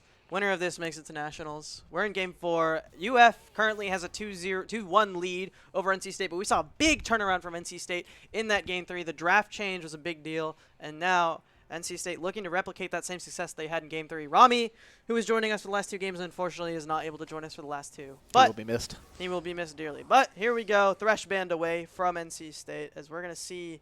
That was a really, really big pick. We saw Redequin having a lot of impact, and as much impact as he probably could have had. The Cassante going away from the side of UF as well. NCSU choosing, even though they're on blue side, they could pick it on blue 1. They're saying, we don't want to deal with it. We don't want you to deal with it. We don't want to play it. So Gragas is once again banned away as well. So pretty standard. Nothing different other than the Thresh ban coming out again for UF. Yeah, I mean, a lot of it's probably along the lines of if you know he's so comfortable on the champion, you're sure he is comfortable at playing into the champion. Same thing as well, like we talked about in his champion pool, things like Jax. Jax are historically pretty even, if not Jack's favorite matchup for Cassante, because most of Cassante's damage is rooted in those passive autos after you hit an ability. Dodged with the Counter-Strike, and you're fine there. Jinx first pick from NC State, still nodding that Jazz's Jinx was so strong, even without the defensive tool of the Thresh, but there are still options open, such as, even though it's a little deeper in the champion pool, things like Tahm Kench, Morgana. You can run something as simple as a Soraka. A Jhin Hover is an interesting one. High burst damage outranging the Jinx, and it's picked. I'm interested to see the pairing to go with it in the bot lane, though. Finally, we're going to get to see how on something that isn't like a scaling carry.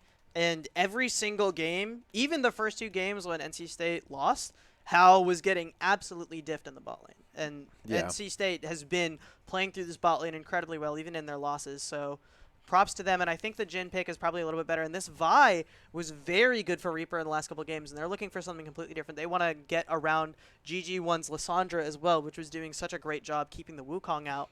And now, once again, a draft difference for the side of UF. We're going to see if they're going to be able to replicate, not replicate, but find some new success in this new team comp. Elise is the pick for Bob Timerdiff, which was a great pick for him, and I love the Lulu here. Redequin has been really good on Enchanters the entire season. Thresh is obviously a signature pick, and he's so effective on that, but Lulu is a great pick. But Zillion would be interesting. Zillion is a good flex here. I mean, it can go both support and mid, even though it's more common Twitch mid at this point. Also an interesting hover. Twitch I don't think it's real. Twitch's emphasis on int. I actually really like the Taric here because you can channel Taric ult as soon as a Vi ult is channeled on the Jinx, but it'll end up being Leona that we saw game 2. He was really high impact on Leona, although it didn't offer that same level of safety. I'm a little worried to see because Vi is such great point-and-click CC. You walk near the Jinx, press R, it drags you all the way to it, knock her up. Leona can't stop that, plus she's unstoppable in the actual animation itself. So I'm interested to see how well the Jinx can survive. Swain hovered here, throwing back to their success game 1, not banned, expecting, really good pick. I mean, Vi, point-and-click CC, point-and-click lockdown, you chain it with a Swain E, pull them in, get a Q off, and they're probably dead half the time. I think the Swain was very effective that first game, but I think it was only as effective it was because the Cassante was wreaking havoc over all of NC State. So without that super powerful top lane pick, I wonder if the Swain is going to have that same impact, especially because we saw GG1 lane incredibly well into it. And now Olaf banned away from Troll Zelda. He's been so good on these carry top laners, on these high damage picks. So now we're looking for another solid carry top laner for Troll Zelda, I think. My expectation, just knowing what we know about his champion pool, would be something like a Jax. Jax incredibly popular right now and incredibly strong with recent buffs. Also, some visual changes, but that's not the deal here. I would expect it as well as it's really good into the Jinx. Counter-Strike again, being able to stop the Jinx from getting any semblance of damage into a stun, and you can pot the Jinx. Leona, again, not defensive. All engage, all in. Leona, I want to see a lot of, I guess, support and jungle synergy from the side of NC State. Possible roams from Redequeen overall, moving with the Elise to try and get a pick mid lane, as Swain is particularly easy to kill pre-6 mid lane. So if you can get a cheesy roam off a back timer, that could spell some really, really good advantages for NC State. You know, I think an assassin mid laner would be really interesting here from GG1. I'd love to see like a Yone maybe. Or even the signature Zed of his would be really, really interesting. He'd have a lot of pressure on that pre-6 Swain. He would just be able to wreak havoc. And the Vi is pretty strong early game, but Elise, equally strong, will be able to match that. Yeah. But we're still in the throes of it, and I think they're gonna leave. They have to pick both their solo laners now, so I wonder if Bob Tyner, the Ornn is up. He can blind pick Ornn. Shen is the Shen. pick here. I don't hate it. I actually like it a lot to sort of balance out the weaknesses of the Leona, as we've said. If Vi ults a Jinx and then you Shen ult that Jinx, Vi is just going to get taunted as soon as she comes out of the animation and more than likely die. Yeah, like we said, Yone being hovered, things like a Jace is a really good hover into Swain because of that poke damage pre-6 and a lot of burst. Yone, slightly more interesting in my opinion, as later into the game, after Swain gets a lot of health, he can sort of drain tank to stay alive, although Yone also scaling incredibly well. Ends up being the pick. Yone is locked in. I love to see it. We've seen GG1 on these control mages for the entire series, and now, as he's been laning so well for the entire series, and I think now we're gonna get to see him on a pick that has a lot of impact, a lot of carry potential, and now it's not all the damage is on Jazz. He can start to do a little bit more. Yeah. And with this Set getting hovered, Set is a lot scarier of a pick than Sion and can do a lot more damage and might be a little bit less tanky, but will be a lot scarier to this Jinx. And with a secondary damage threat like Yone in the mix, this is looking a lot more balanced out for NC State. Set also, honestly, a red 5 pick that I really like here. You have multiple options of a way to play out this game. You can either just follow his Shen around as soon as you see him channel ult on the Jinx, walk up, click R on him, knock him away, and then the ult doesn't go through. Or if you're in a team fight and it's just a straight front-to-back 5v5, the moment that Yone ease forward to go for an ult, you can counter R on him, get him out of your team. After that, Yone is essentially inefficient. His E's been wasted. His ult's been wasted. There's no way to get kills. After that, you just go with the re-engage. Set gets a big slow. Swain walks up with ult, and then that's all she wrote for that. But I do really like this out of NC State. Big changes, having triple threat damage being Elise early game, Yone and Jinx being our scaling damage. But we'll have to see how it comes out. Set particularly problematic for champions like Yone, champions like Shen. I am excited to see Troll Zelda on a pick that it feels like he will be able to play that more Knife's Edge, a little bit more Bruiser style. Feels like Set might just be Cassante light in a way. A lot of similar strengths with the cooldowns and with a ton of like upfront damage and a lot of sticking power onto that Jinx with the move speed and the knuckles and whatnot. So looking to see him sort of replicate the success that he had in those games 1 and 2. Something that I'm curious to see what he picks on the side of Troll Zelda for this set is that itemization-wise, there's been this sort of inkling now that people are going towards the Spear of Shojin second because just off of pressing Q, getting 2 autos off that, sucking somebody in with your E, hitting 1 more auto, you can reset your W cooldown after using it, and it just gives you such great cooldown management, as well as things as simple as the runes here. You can just see it'll probably just be a Conqueror, as trying to grasp trade with Shen is just never going to work in your favor. I do like you said, this Knife's Edge playstyle of a Set instead. The only other option similar would be something like a Darius, or pretty much those two are the ones that stick to mind because you can pop Ghost on either and have a really big threat. But I'm really intrigued to see how this top lane will go. A Set not exactly a super popular champion at the moment overall. Patch note-wise, hasn't received any super meaningful changes, any super meaningful buffs or nerfs. Troll Zelda has picked it a couple times in CLoL, and it has come to some success. The only match they've lost, I don't think he picked Set, but a bunch of the matches that they've won, he has played it to a lot of success. So we're looking to see if he can replicate that, and Bob Timer has had some success on the Shen as well. So this is going to be a very different lane from the lanes that we've had before. This is probably going to be a lot more explosive because Shen trades a lot more effectively than the Sejuani, than I don't remember what he played game 1. It was something that Sion. It trades a lot more effectively than the Sion, or trades a lot more effectively than Cho'Gath even. Yeah, I mean, it's going to come down to this trading, like you said. Shen really profits in short trades. The ones where you can get 2 autos off with your Q empowered auto, gives you a grass proc, your W essentially keeping you from taking much damage from the Set. One sort of, I think, unsung hero of this draft overall is going to be the Morgana for the support of UF. We didn't talk about that. I think it's really interesting. A really good counter into Leona and Elise. Elise being heavy magic damage, the only real CC being from the Cocoon. Same thing with Leona. Doesn't have the magic damage to eat through the Morgana shield, as well as pairing 2 long-range champions together. Morgana Q hitting, Jig Snare hitting, gives you really high pick potential. You can Fog of War, bind somebody with Morgana, chain it into Jhin W, Jhin ult, and they'll die. Anybody except for Shen or Leona dies. vision is going to be very, very important for this team, for the NC State side, is they are going to be looking into not getting surprised by this Morgana. That's going to be, I think that Black Shield is going to be so important we saw Rediquin have so much success on Leona in Game 2. Even though they lost that game, his engages were very solid, and he was able to get those Zenith Blades very easily, and was getting a lot of really good looks, even if the team wasn't always there to follow up. So if he can replicate that success around the Black Shield, it's going to be very difficult. Yeah, I'm curious to see. Morgana is particularly strong level 1 because binding is such a long snare early game. If they will try to go for the level 1s that they found success with against Vespa, kind of like we saw last game, where you walk up and then you blind Q into a bush and hope that it hits somebody. Because if that connects, we're going to be looking at some pretty solid early lead, in my opinion.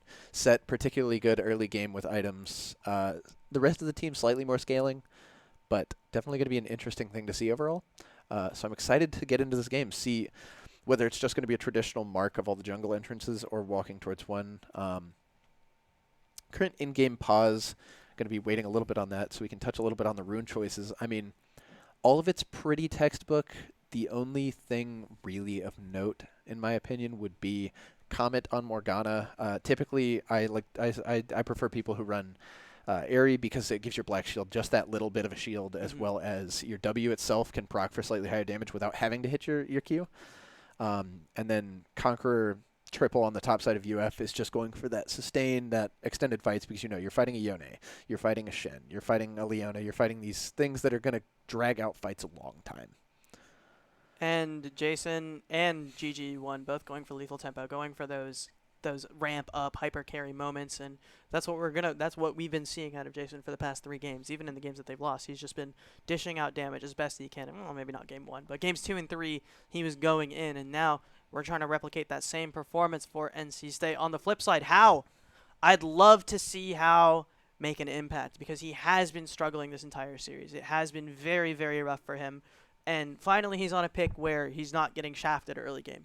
Yeah. He can actually have a little bit of trading power. He can do a little bit more than just make it happen and just sit there and wait, Yeah, I think overall I'm really excited to see how plays out this lane, because you have range advantage over the Jhin for pretty much not the whole game, but essentially whenever Jinx hits level 9, she's going to have 5 points in her Q. That'll upgrade your rocket form at auto attack range. At that point, you have a solid chance of outranging the Jhin. I can't remember the exact stat lines for both, but that means the early game with Morg Jhin, you're going to be very oppressive. Leona, like we said, not good until level 3, and even then Morgana has Black Shield. Really no kill pressure is going to be had there. So it's going to come down a lot to the pokes and auto trades between How and Jazz.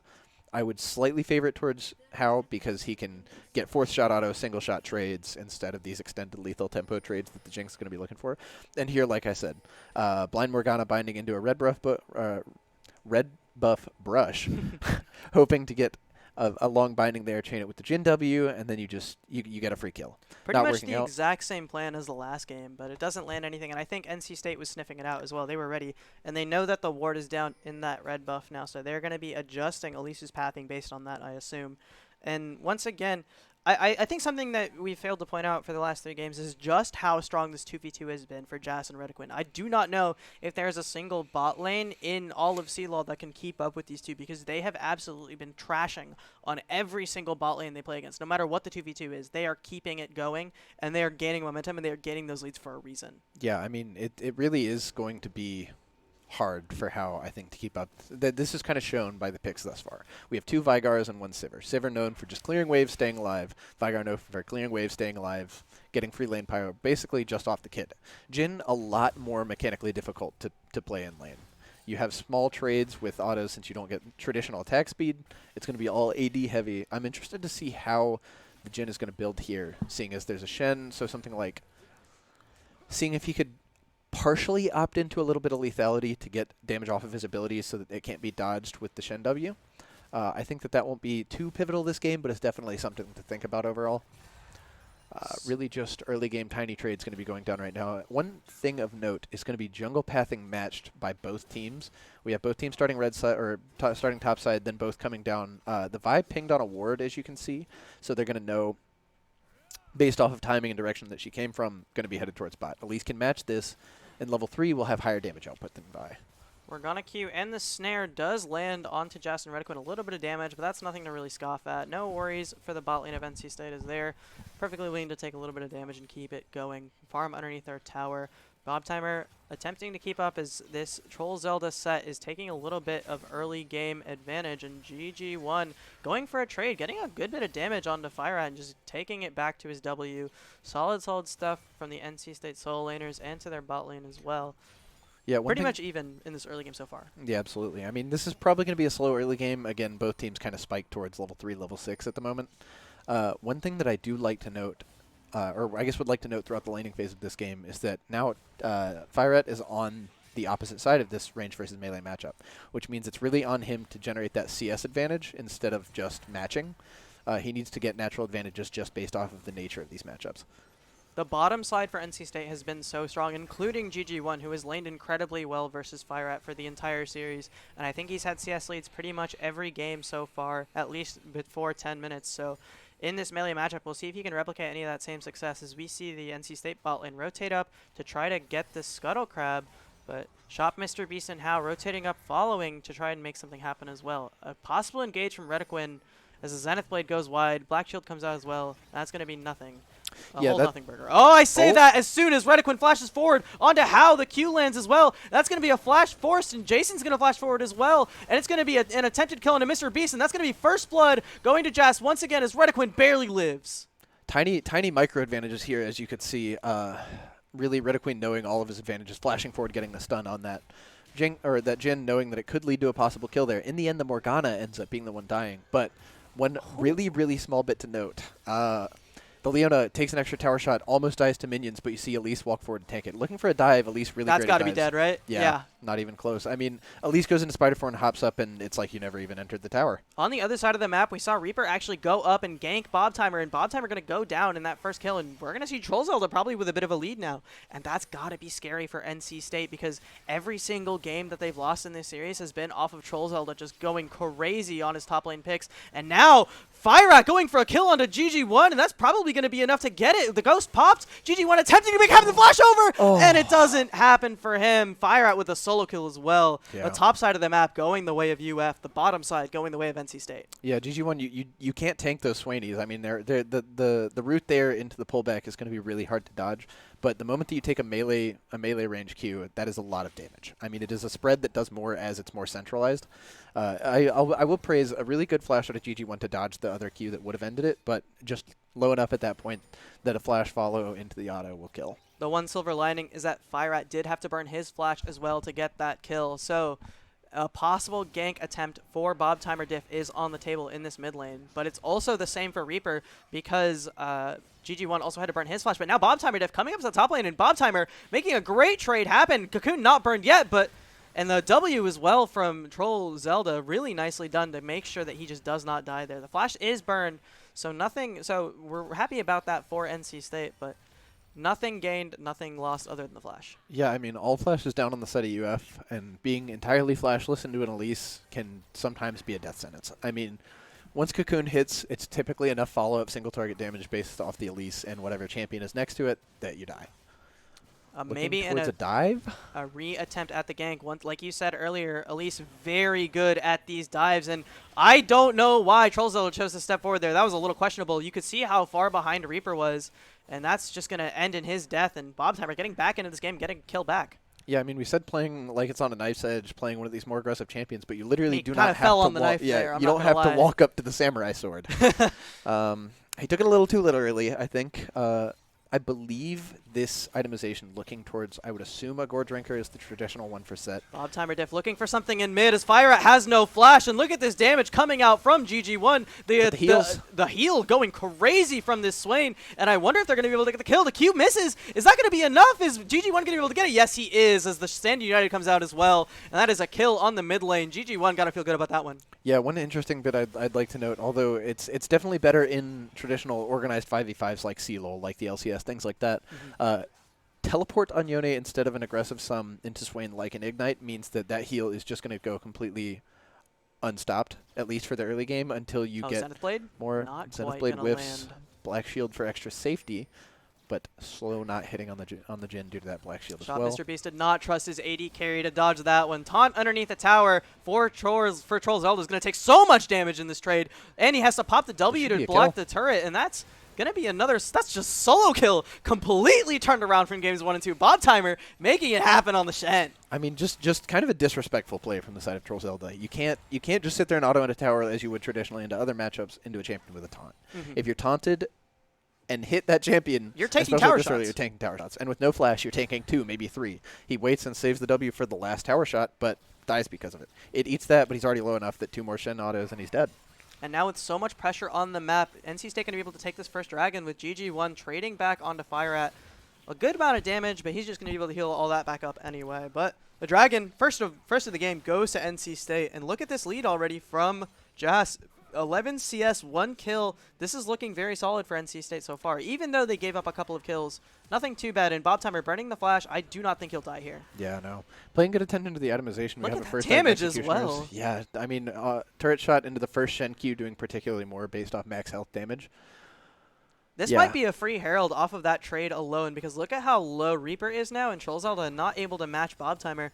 Look, great positioning here from Redaquin and from Bob Timer Diff to make it happen, and that's a great objective, and the map rotations have been impeccable from NC State so far. Yeah, I mean, as I mentioned before, we wanted to see this jungle support duo moving around together. I mean, you have to pressure the Herald as soon as it spawns because that's sort of the meta right now, and with Leona at least, it's really hard for anybody on the side of UF to pressure. One good note here is that GG1 did get Executioners first, meaning that the heal cut onto the Swain early game is going to be helpful a lot. He can win these small trades, as you can already see in the health difference.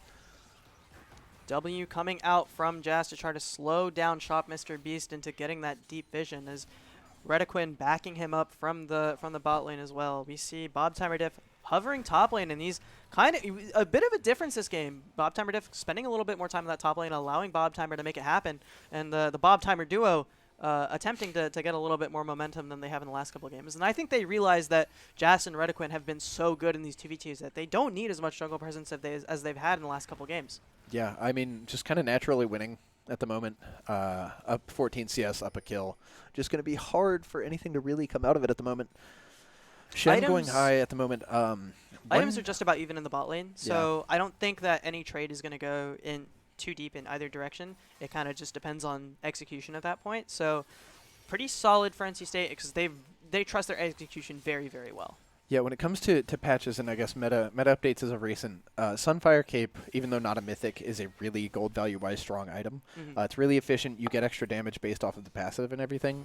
Always has been especially a good item on Shen whenever it was a mythic due to the immolation damage on your autos. So I like to see this itemization not opting for something like your Iceborne Gauntlet as you traditionally would, just due to the tank stats as well as paying into a double AD top jungle and the fact that you're ahead. Redaquin looking for something, maybe trying to find something on the Shop Mr. Beast. Dodges out on the Dark Binding, but just going to zone away their bot lane. And now a trade coming out for Troll Zelda as Bob Timer going to get flashed onto by Reaper, and this should be a kill onto the Shen, and he's doing his damnedest to get those blue suede shoes on, but too little too late for NC State's top laner. Trying as hard as possible to juke around. Just going to be able to get out with the Yone ult. Always a bit of a hard one to get unless you can flash in front of the Yone ult. He had flash up, but I'm just admitting I don't want to waste my flash just in case it doesn't end up in a kill and then I die to an Elise gank down the road. Ult for ult trade for the mid laners, and now GG1 going out for one more. Dodges out on some of the skill shots, and this is a pretty solid trade. And he pops back to his W, and look at this aggressive play from the bot lane. The Zenith Blade going to land as well, and Shop Mr. Beast going to go down as the teleport comes in from Troll Zelda. Going to attempt to make it back. Gets one on a Bob Timer Diff, and I wonder if Jason's going to be able to get these kills. Redaquin so low here, and Fireat going to rotate over. Redaquin going to go down, and it's Jason versus 3. Can he even get one? Gets one on to Troll Zelda, and he is going to make it out. Maybe. Oh, doesn't make it out, and the Super Mega Death Rocket goes wide as well. GG1 attempting to get one onto How, and he will get executed by the 4th shot. How getting one more, and that is a failed dive and a failed play from NC State. 2-for-1 trade. 2-for-2 trade, I think it was. Yeah, rough one to see on the side of NC State. I mean, it drags out so much longer than originally intended. Swain has time to walk over. Set has already channeled the TP and made it in. It's going to be hard to win that, but I mean, props to Jazz for, at least trading a couple more kills to that. Sadly caught on the last gen auto. Heads up play out of Hal realizing that after the first one goes wide, you don't have vision over there. There's no way he ran down, so therefore he has to have run towards your turret. Really smart play from Hal, and now 7-7, gold lead just about even again, and Hal getting 3 kills on the Swain means he's going to be very powerful in these mid-game teamfights, and he might be nigh unkillable with that drain tank, but the Executioner's buy is going to be very important. We can see that since he bought it, he's not going to have a ton of damage. He is struggling to win some of those trades and maybe make it happen, but if he has Jason in his back pocket, if he's able to make that front-to-back happen, I think it's going to be a win for NC State in the end. But credit to FireAt, who has been rotating very well and who has been getting these kills. Yeah, I mean, one thing I want to note is sort of the champion pool that we've seen thus far out of Bob Timer Diff. We have Lee Sin, we have Elise, both having very, very different levels of impact, the Elise seemingly being his better one for the day. Yone trading ult just to escape in case of a possible Vi ult. Understandable. Definitely an understandable trade there, but the Elise being a lot of single target damage, a lot more, I guess, self-sustainable than Lee Sin. Lee Sin has no natural CC other than the kick itself, which doesn't do a whole lot at face value. So I'm definitely excited to see how we can look towards that prospect. That dive went a little awry because the snare was able to hit the Elise under tower, so she tanks an extra tower shot. But sort of slowing it down. A Drake to the side of UF, just based off tempo, you see. Yone having to burn ult, one of the major engage tools at that point, already super low, just not worth trying to counteract as NC State. So just saying, let's reset, let's get back to the slowed point of game that we were a moment ago and get our footing. GG1 looking for something onto FireAt, but I don't know if he has enough damage to really make it happen. Like, he's hitting him with a wet noodle at this point. Now 2v2 in the top lane as Trollzell does so much damage to Bob Timer Diff. Bob Timer going to force him away with the W, and now there's 2 players going on to GG1. No ult available, so he is likely going to die and does burn the flash in an attempt to get out. I wonder if he's able to get out of the cocoon. I think still available for Bob Timer Diff as well. Oh, the Q forward from Reaper. GG1 is living! Nah, he's going to get pulled back into the Swain queue, and yeah. that is just spelling the end. An unfortunate one. Swain not great at having disengage tools since your E roots you back in. 4-1 now on the Swain for FireAt, so another thing of kind of we saw why it was banned in the other games, although it was banned in the set of 4 or 5, so it was impossible to get around at this point. Solar Eclipse does go down for Retiquin, but the Black Shield just completely negates it. Nothing you can really do about that. And now we have a 4v5 on the map while GG1 is still dead, and he is struggling when he's not on these control mages. And Bob Timer getting traded out, but Bob Timer Diff there to make the support happen. And maybe a trade back kill as this damage is pretty big. Taunt as well. Can he get the kill? But FireAt is there. So is Reaper, and beautiful rotate up from the top side of UF. And now we have seen that Jazz has a bit of a lead. There is a lead on this Jinx, but it's not as strong as it was in the game before. And the top side of UF is doing very, very well. Look at a 50 CS difference between Reaper and Bob Timer Diff. So much stronger on this Vi 3-0-1. He's looking very good on a different pick than he has been in the last 2 games. Yeah, it's going to be really hard to come back from that jungle-wise because the Elise is clear, doesn't speed up an insane amount. It's pretty much all in burst damage at the moment, so the longer it takes you to get into those items, the longer it's going to take to clear, and that advantage is probably going to continue to extend based off of Vi having continuous based off auto attack damage, some shred like that. So just a natural little lead, going to be high in the gold difference for the junglers. It really just feels like UF got to take advantage of their spikes a little bit earlier. We saw that since GG1 had to invest in the Executioners before he did get to hit a mythic item first. Since Bob Timer Diff is so behind in farm, he doesn't have an item at all. He just has a Sork Boots and a couple of pieces. And once we see NC State hit those spikes, they're going to be able to fight a lot more effectively. But for now, in this weak early game, they are struggling. Yeah, at the moment, Vi item-wise looking towards a Radiant Virtue second typically is the go-to nowadays. Black Cleaver first because they're an incredibly gold-efficient item, as well as having the high AD, low attack speed bot laner and Jhin helps to have that extra armor shred. One, essentially waiting on the next dragon or Rift Herald to spawn. That'll be when the next play probably breaks out, and we see if NC State can go for the big counteract play of an engage off of either Yone or an Elise Cocoon or a Leonel. Going to be a little difficult, I think, like we've said multiple times, into the Morgana, into a counter engage by the Swain based off his ult drain tanking at this point. I'm excited to see if Jazz can get some more gold because, I mean, as we saw last game, playing into a Scion, traditionally an incredibly high in health tank, Jinx can eat through that as long as you get multiple crits, having high attack damage values. We see now sort of itemizing towards that Phantom Dancer again, recognizing, hey, I have to kite around this set, I have to kite around this Swain, I have to Kite try around to the Vi as well. kite around the Vi.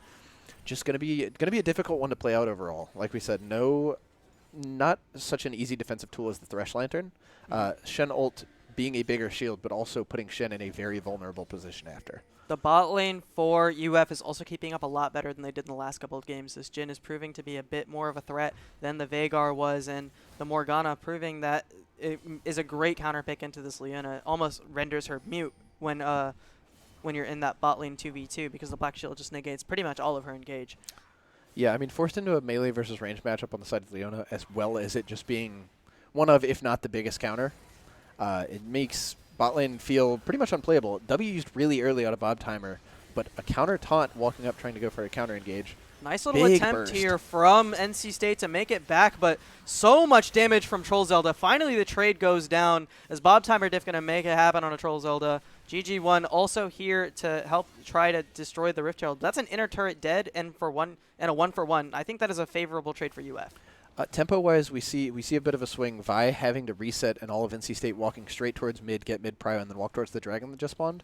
I do like this, although the Dragon Soul itself this game is slightly less impactful. Cloud Drake pretty widely considered the least impactful at the moment, but could mean a lot more into things such as, or with things such as a Leona or a Shen as tools.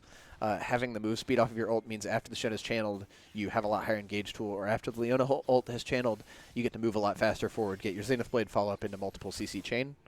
I think it's very good for, it's a lot better for NC State than it is for UF. I think it's good for UF, but Jhin doesn't really get to utilize it at all. It's pretty good for Morgana. It's okay for Swain. It's pretty good for Vi, and it's pretty good for Set. But I think with the tools that NC State has, they're going to be able to utilize that really, really well. So I think that's going to be one of their win conditions. One thing I would note, at least when it comes to Dragon Power on the side of UF, is that Swain, at face value, it starts to look not as bad because Swain's typically pretty low damage. But whenever you think about the fact that Swains naturally take Ghost and everything, it is essentially a bonus Ghost. And since it's a percentage-based movement increased, if you've already Ghosted at the point that your Cloud Dragon pops, you get so much move speed to be able to get on top of that Jinx. Look at this damage from Troll Zelda onto GG1, and he's just going to continue to chase, pop the E as well. The Stand United coming out from Bob Timer, and now perhaps a trade back. The taunt goes out. Really nicely done from NC State. They're going to try to get it, and they're going to get it as Redequin secures the kill, but Mago doesn't go down as the Blast Cone is there to save him. Really nicely done. Really heads-up play from Bob Timer to get that Stand United. And the Flash was burned as well. Absolutely, yeah. A really interesting choice, I think. Just a small thing, but the Morgana decided to hit the Blast Cone. That was not the Leona. That was a little questionable. A little questionable. You're sitting there with your Jhin, although I understand the Shen is nearby. Could be a little dangerous. This could be a kill, but cleanse burned on the side of Hao. Smart move from Hao to stay alive. He's now half HP. Solid damage coming out from Bob Timer Diff, even though he's so far behind on farm.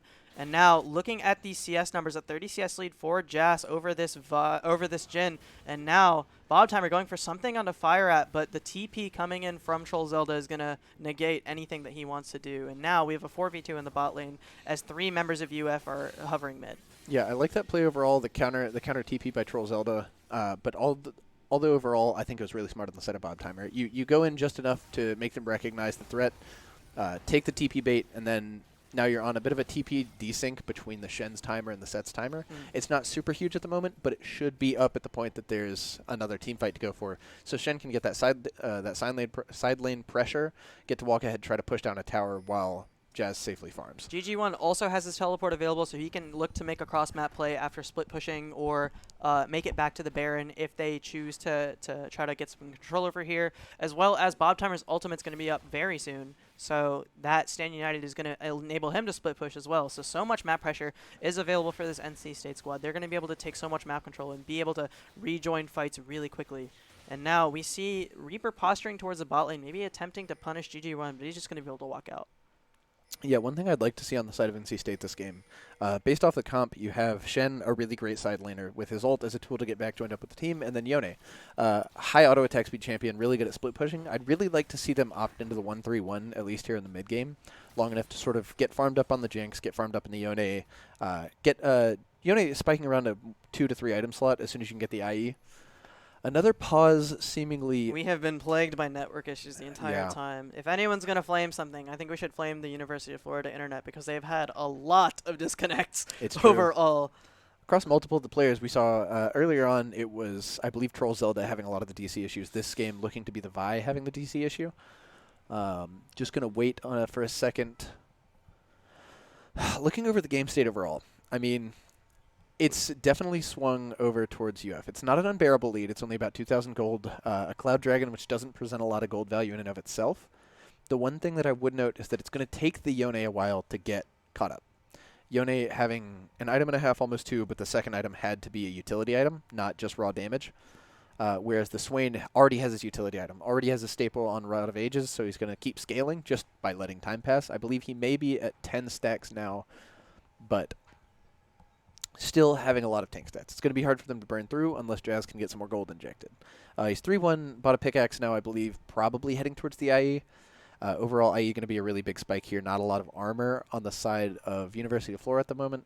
We're looking at Ninja Tab Eyes, not great into specifically crit. I would assume Vi at this point is going to go into something like a GA, possibly even a Randuin's to get around the crit from both Yone and Jinx. But I'm excited to see where these itemizations go. Pretty solid amount of damage coming out from Jas there as he's got the Kraken Slayer online. We'll be able to melt through as, once again, Riot Games is doing us so dirty on this wonderful April Fool's night. I think the Kraken Slayer has been built 4 out of 4 games so far, and he has just been melting through these tanks as best he can. And I think the set does not have the same survivability and upfront damage that Cassante has. So I think Jason is going to have a lot easier time against this set than he did games 1 and 2. Yeah, although both in gold and momentum, UF is ahead at the moment, it's not an unbearable lead. They still have to respect the Jinx. If Jinx is just allowed to free hit onto essentially any member of the team, it's going to be hard to stay alive. It's going to be hard to win that team fight because Jinx is typically known, I mean, historically, even since she came out, one of the biggest late-game team fight powerhouses. You can outrange almost any other ADC. You can outrange almost any champion just by standing and autoing. I'm pretty confident that a lot of this 2K gold lead, or I guess close to 2K gold lead that we see for UF is on Reaper.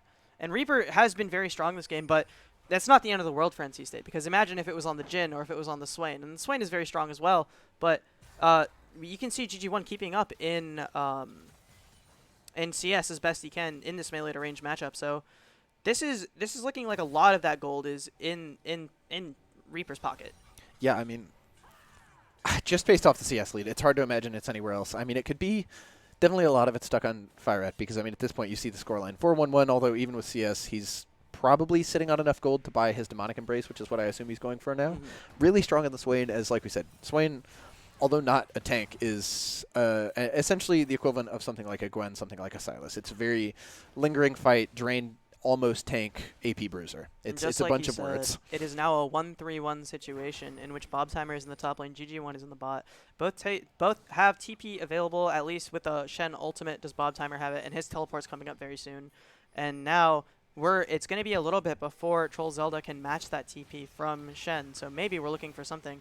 An attempted engage from Reaper is going to go wide as Bobtimer Diff is forced to burn the flash, but just the flash is burned, and now might be able to get something back on our Troll Zelda as so much damage is found, has to pop the W, and the Super Mega Death Rocket gets him very low as well, and he's going to be forced to reset off of that. Yeah, again, showing that you have to respect that Jinx. 2 crits off, as well as the Elise burn damage now on a needlessly large rod and a Night Harvester. Set doesn't really have much tank Oh, you might be dead. Oh, I believe he still has Repel up. He's dead. Yeah, no, just Doesn't dead. even pop it. There's nothing you can do there. Fireat just going to walk forward with the Drain Tank ultimate, and there was no Stand United. There was no TP in.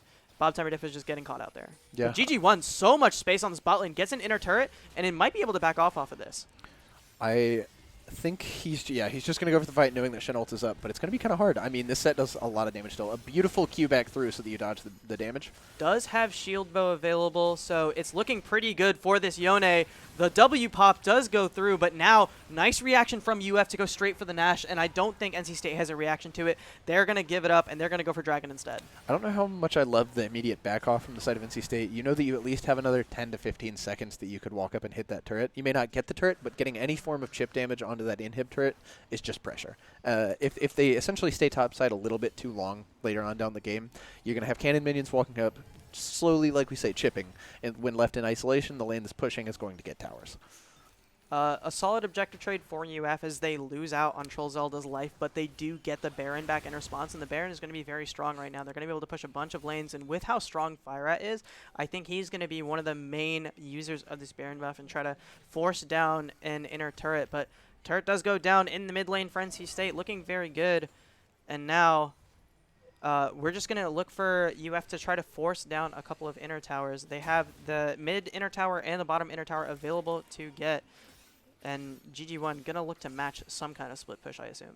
Yeah, the gold lead ever so slightly shrinking. I mean, we're down to only about a 1.6, 1.7k gold lead at the moment. That's, in the grand scheme, not a huge difference. We see the Demonic Embrace coming out for the Swain, which is another big power spike. Yone looking to opt towards what I believe will be a Blade of the Ruin King, giving him that % health damage because Swain's build right now is very high on health, low on resistances. That'll allow for really long-term damage. Same thing when it goes to the set. High on health, low on resistances. Mortal Reminder is available now for Yone, and the shield belt online as well means that GG1 is starting to pick up on that damage. He's really starting to become a threat in this game, and you can see even in that fight with Troll Zelda, who is so strong right now, even though he's only 3 and 6, he got bursted down by Yone pretty quickly, and even though Bob Timer had come in, you can tell this once he gets onto the Jhin, he's going to get one shot. Unfortunate timing right now for the dragon spawning. Jazz still sitting a little bit of gold off his IE. You see all 3 components in, but must be missing the last 625 gold to get it. That's going to mean his autos are just going to hit that much lower. Going to be hard. We've got 15 seconds till the dragon, so still time to back and buy it. But it seems like UF is just going to go for a Baron push while they have it.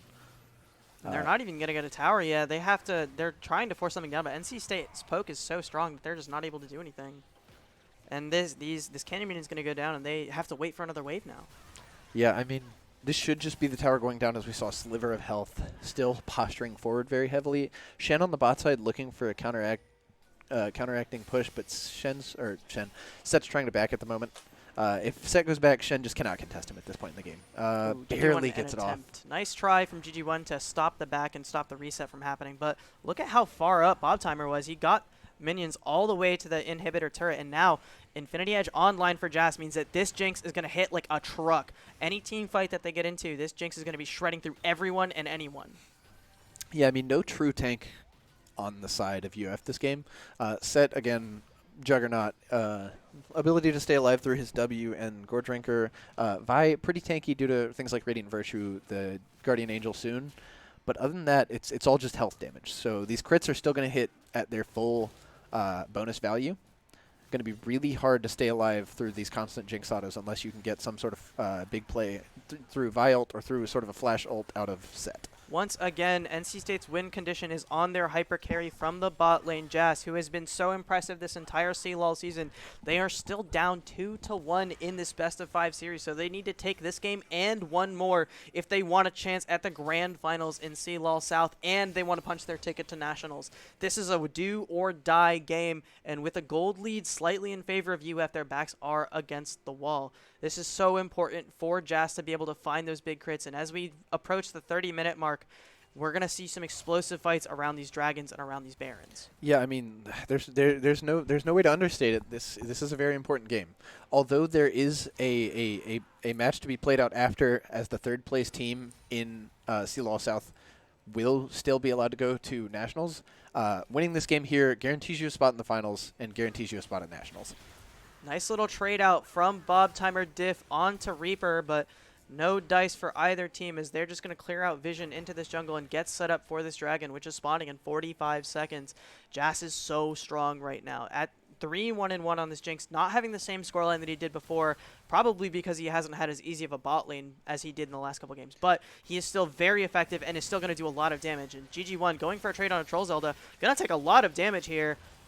Yeah, one thing to note, as you see, you have, like we talked about in previous games, the counter to this 1-3-1 is to overload members on one side of the map. We have 4 bot holding now, because you know your Set wins isolation 1v1s against any of these champions. The only one able to survive overall would probably be Set, but... Shen, I think. Or, yeah, Set's, Shen. Not going to allow it to kill it, just stay alive for as long as possible. Sort of just waiting now. There's going to be a dragon spawning here in a moment. Now Cloud Dragon up, looking to put it on Soul Point. NC State kind of just giving understanding that this is a very strong point in the game for UF. We got 3 items on the Swain. We have almost 3 items on the Jhin. We have 3 items on the Set. It's just not a fight that they should take. Nice attempt from Jason to take the dragon, but that is another dragon going in favor of UF. They are on soul point now. One more dragon will give them the Cloud Soul and will give them that team fight power, in which when they pop their ultimates, they move really, really fast. And I think now GG1 has finished his Blade of the Ruined King, so he's going to be able to start contesting this set, which is going to start falling off towards the super hyper late game. As the Yone scales up incredibly well, especially with the lethal tempo, he's going to be doing a lot of damage. And with that % health damage now on the Blade of the Ruined King, that set is not gonna survive for as long as he has. I like this itemization out of Set, grabbing the Anathema's chains. I assume putting it onto Jazz, but possibly putting it onto Yone, as that's going to be essentially his side lane 1v1 partner. Having it there means that you get that percentage damage reduction, allowing you to just take less. You don't have to. It's a very inexpensive item to take less damage from a single hyper carry. If you place it on the 1 damage threat of the enemy team, that's effectively really good gold value tank stats. Another thing to notice, although not great off of stat value itself, the Guardian Angel complete for Vi, which means that you can fearlessly go in for the engage and trade your life 1 for 1 there. Baron is very low. Reaper takes it down, but GG1 and Bob Timer are in the back line as now Jess is getting engaged on by Reaper and goes down. Bob Timer Diff going to take out How as well, but that is the main carry for NC State down. Just GG1 alive to do all the damage, and now so much damage from Fire Rat, and he's not going to die as well. It's so important for Bob Timer to stay alive here, but the Baron and a 1-for-1 in favor of UF as they get the big objective, and that is a huge swing in this game. Yeah, ends up having to burn a TP just to ensure that he makes it out alive. Looking like Bob Timer Diff will die, but a good flash out of it. Set whiffs the E after the flash.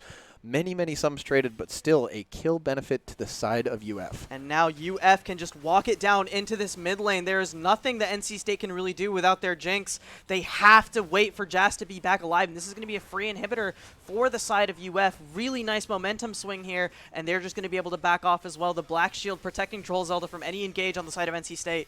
Really, really beautifully done from UF. Just great positioning on the Baron, and it just feels like NC State has been that much later to the rotate than UF on this game. Yeah, this Morgana has been honestly a great safety blanket to have in the back pocket, although hasn't been that, I guess, proactively impactful when it comes to hitting the bindings, getting on top of people with your ult. You're keeping that safety blanket so that in those situations where Set walks forward to get those aggressive plays, you have a Black Shield so you're not going to get taunted by the Shen, you're not going to get cocooned, you're not going to get Leona counter-engaged on.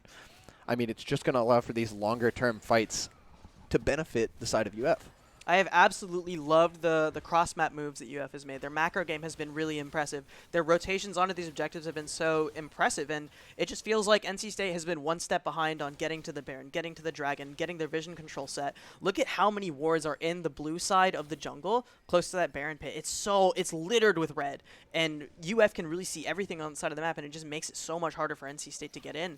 And we can see, we talked about it before the match even started, how good UF's vision control has been, how their wards per minute have been. And it's proving to be absolutely fatal for NC State because they're losing out on these really big objectives because of it. Yeah, I mean, it's going to be hard to contest a lot from now on.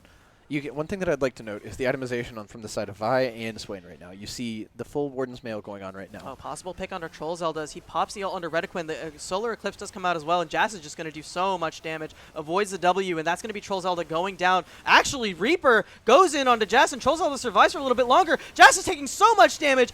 Can he live through the Swain? The Swain takes out Jazz, and that's the hyper carry dead once again for NC State. GG1 takes out Fire Rat, but there's so much damage still live on this set, and it is now a 4v3 in favor of UF, and this could be the game ending. Yeah, I mean, like I said, itemization-wise, the Swain realizing that there's only one threat to stay alive from, the 2 crit champions, Yone and Jinx. You grab the Randuins, you won't be able to die, and you should be, with the no Bloodthirster on the side of Jinx, be able to stay alive, or be able to do enough damage to actually kill GG1 Jinx. engaging on the shop, Mr. Beast, gonna try to make something happen. How taking a lot of damage as well, might go down to Bob Timer. How does go down as GG1 saves the game a little bit. It is now him and Bob Timer versus the world. Jazz is up in 13 seconds as GG1 attempting to go onto Reaper as well. No mana left on the Vi. Is going to take... Oh, not going to take it down. But yeah, Bob Timer takes out the GA, and now Retiquin alive here. Lots of CC on this Leona. Reaper is not living through this, and that is a huge turnaround from NC State's mid laner. Wow, that was really big. Yeah, really good to see. Shutdown taken off the Swain. I believe that was gotten onto him as well. Shutdown there on the Vi given to the Yone there at the end. That is a lot. ton of gold into GG1's pocket now. Big gold injection. You see, grabbing a stopwatch here, I'm curious to see if he goes all in on the GA at this point or recognizes that he's had this gold injection. It's time to itemize towards damage. Troll Zelda is in an interesting position, going to go for that top lane, maybe attempt to get that inhibitor turret as NC State poises towards the dragon. This is going to be a free dragon for NC State. Both teams now on soil point, as now GG1 rotates down to make sure the inhibitor doesn't go down. Yeah, although still UF leaning, this game is honestly moving towards being poised on a knife's edge. We have a 4,000 gold lead, which at this point in the game is much less meaningful than it was earlier. Your Jinx is on 4 items, is going to be able to shred through any of the front line of UF. It's just going to be a matter of getting on top of it. I mean, Vi has to pop ult directly onto the Jinx, and if she's able to stay alive through Shen ult, you see Shen buying something such as the Redemption, knowing that we need some sort of heal, some sort of sustain. Knight's Vow coming out from the Leona. Just any sort of put it on the Jinx, protect the Jinx, keep her alive. I think we're just going to see Redequin stick to Jas like glue as best he can. Make sure that the Vi is not able to free hit onto the Jinx, not able to run at him.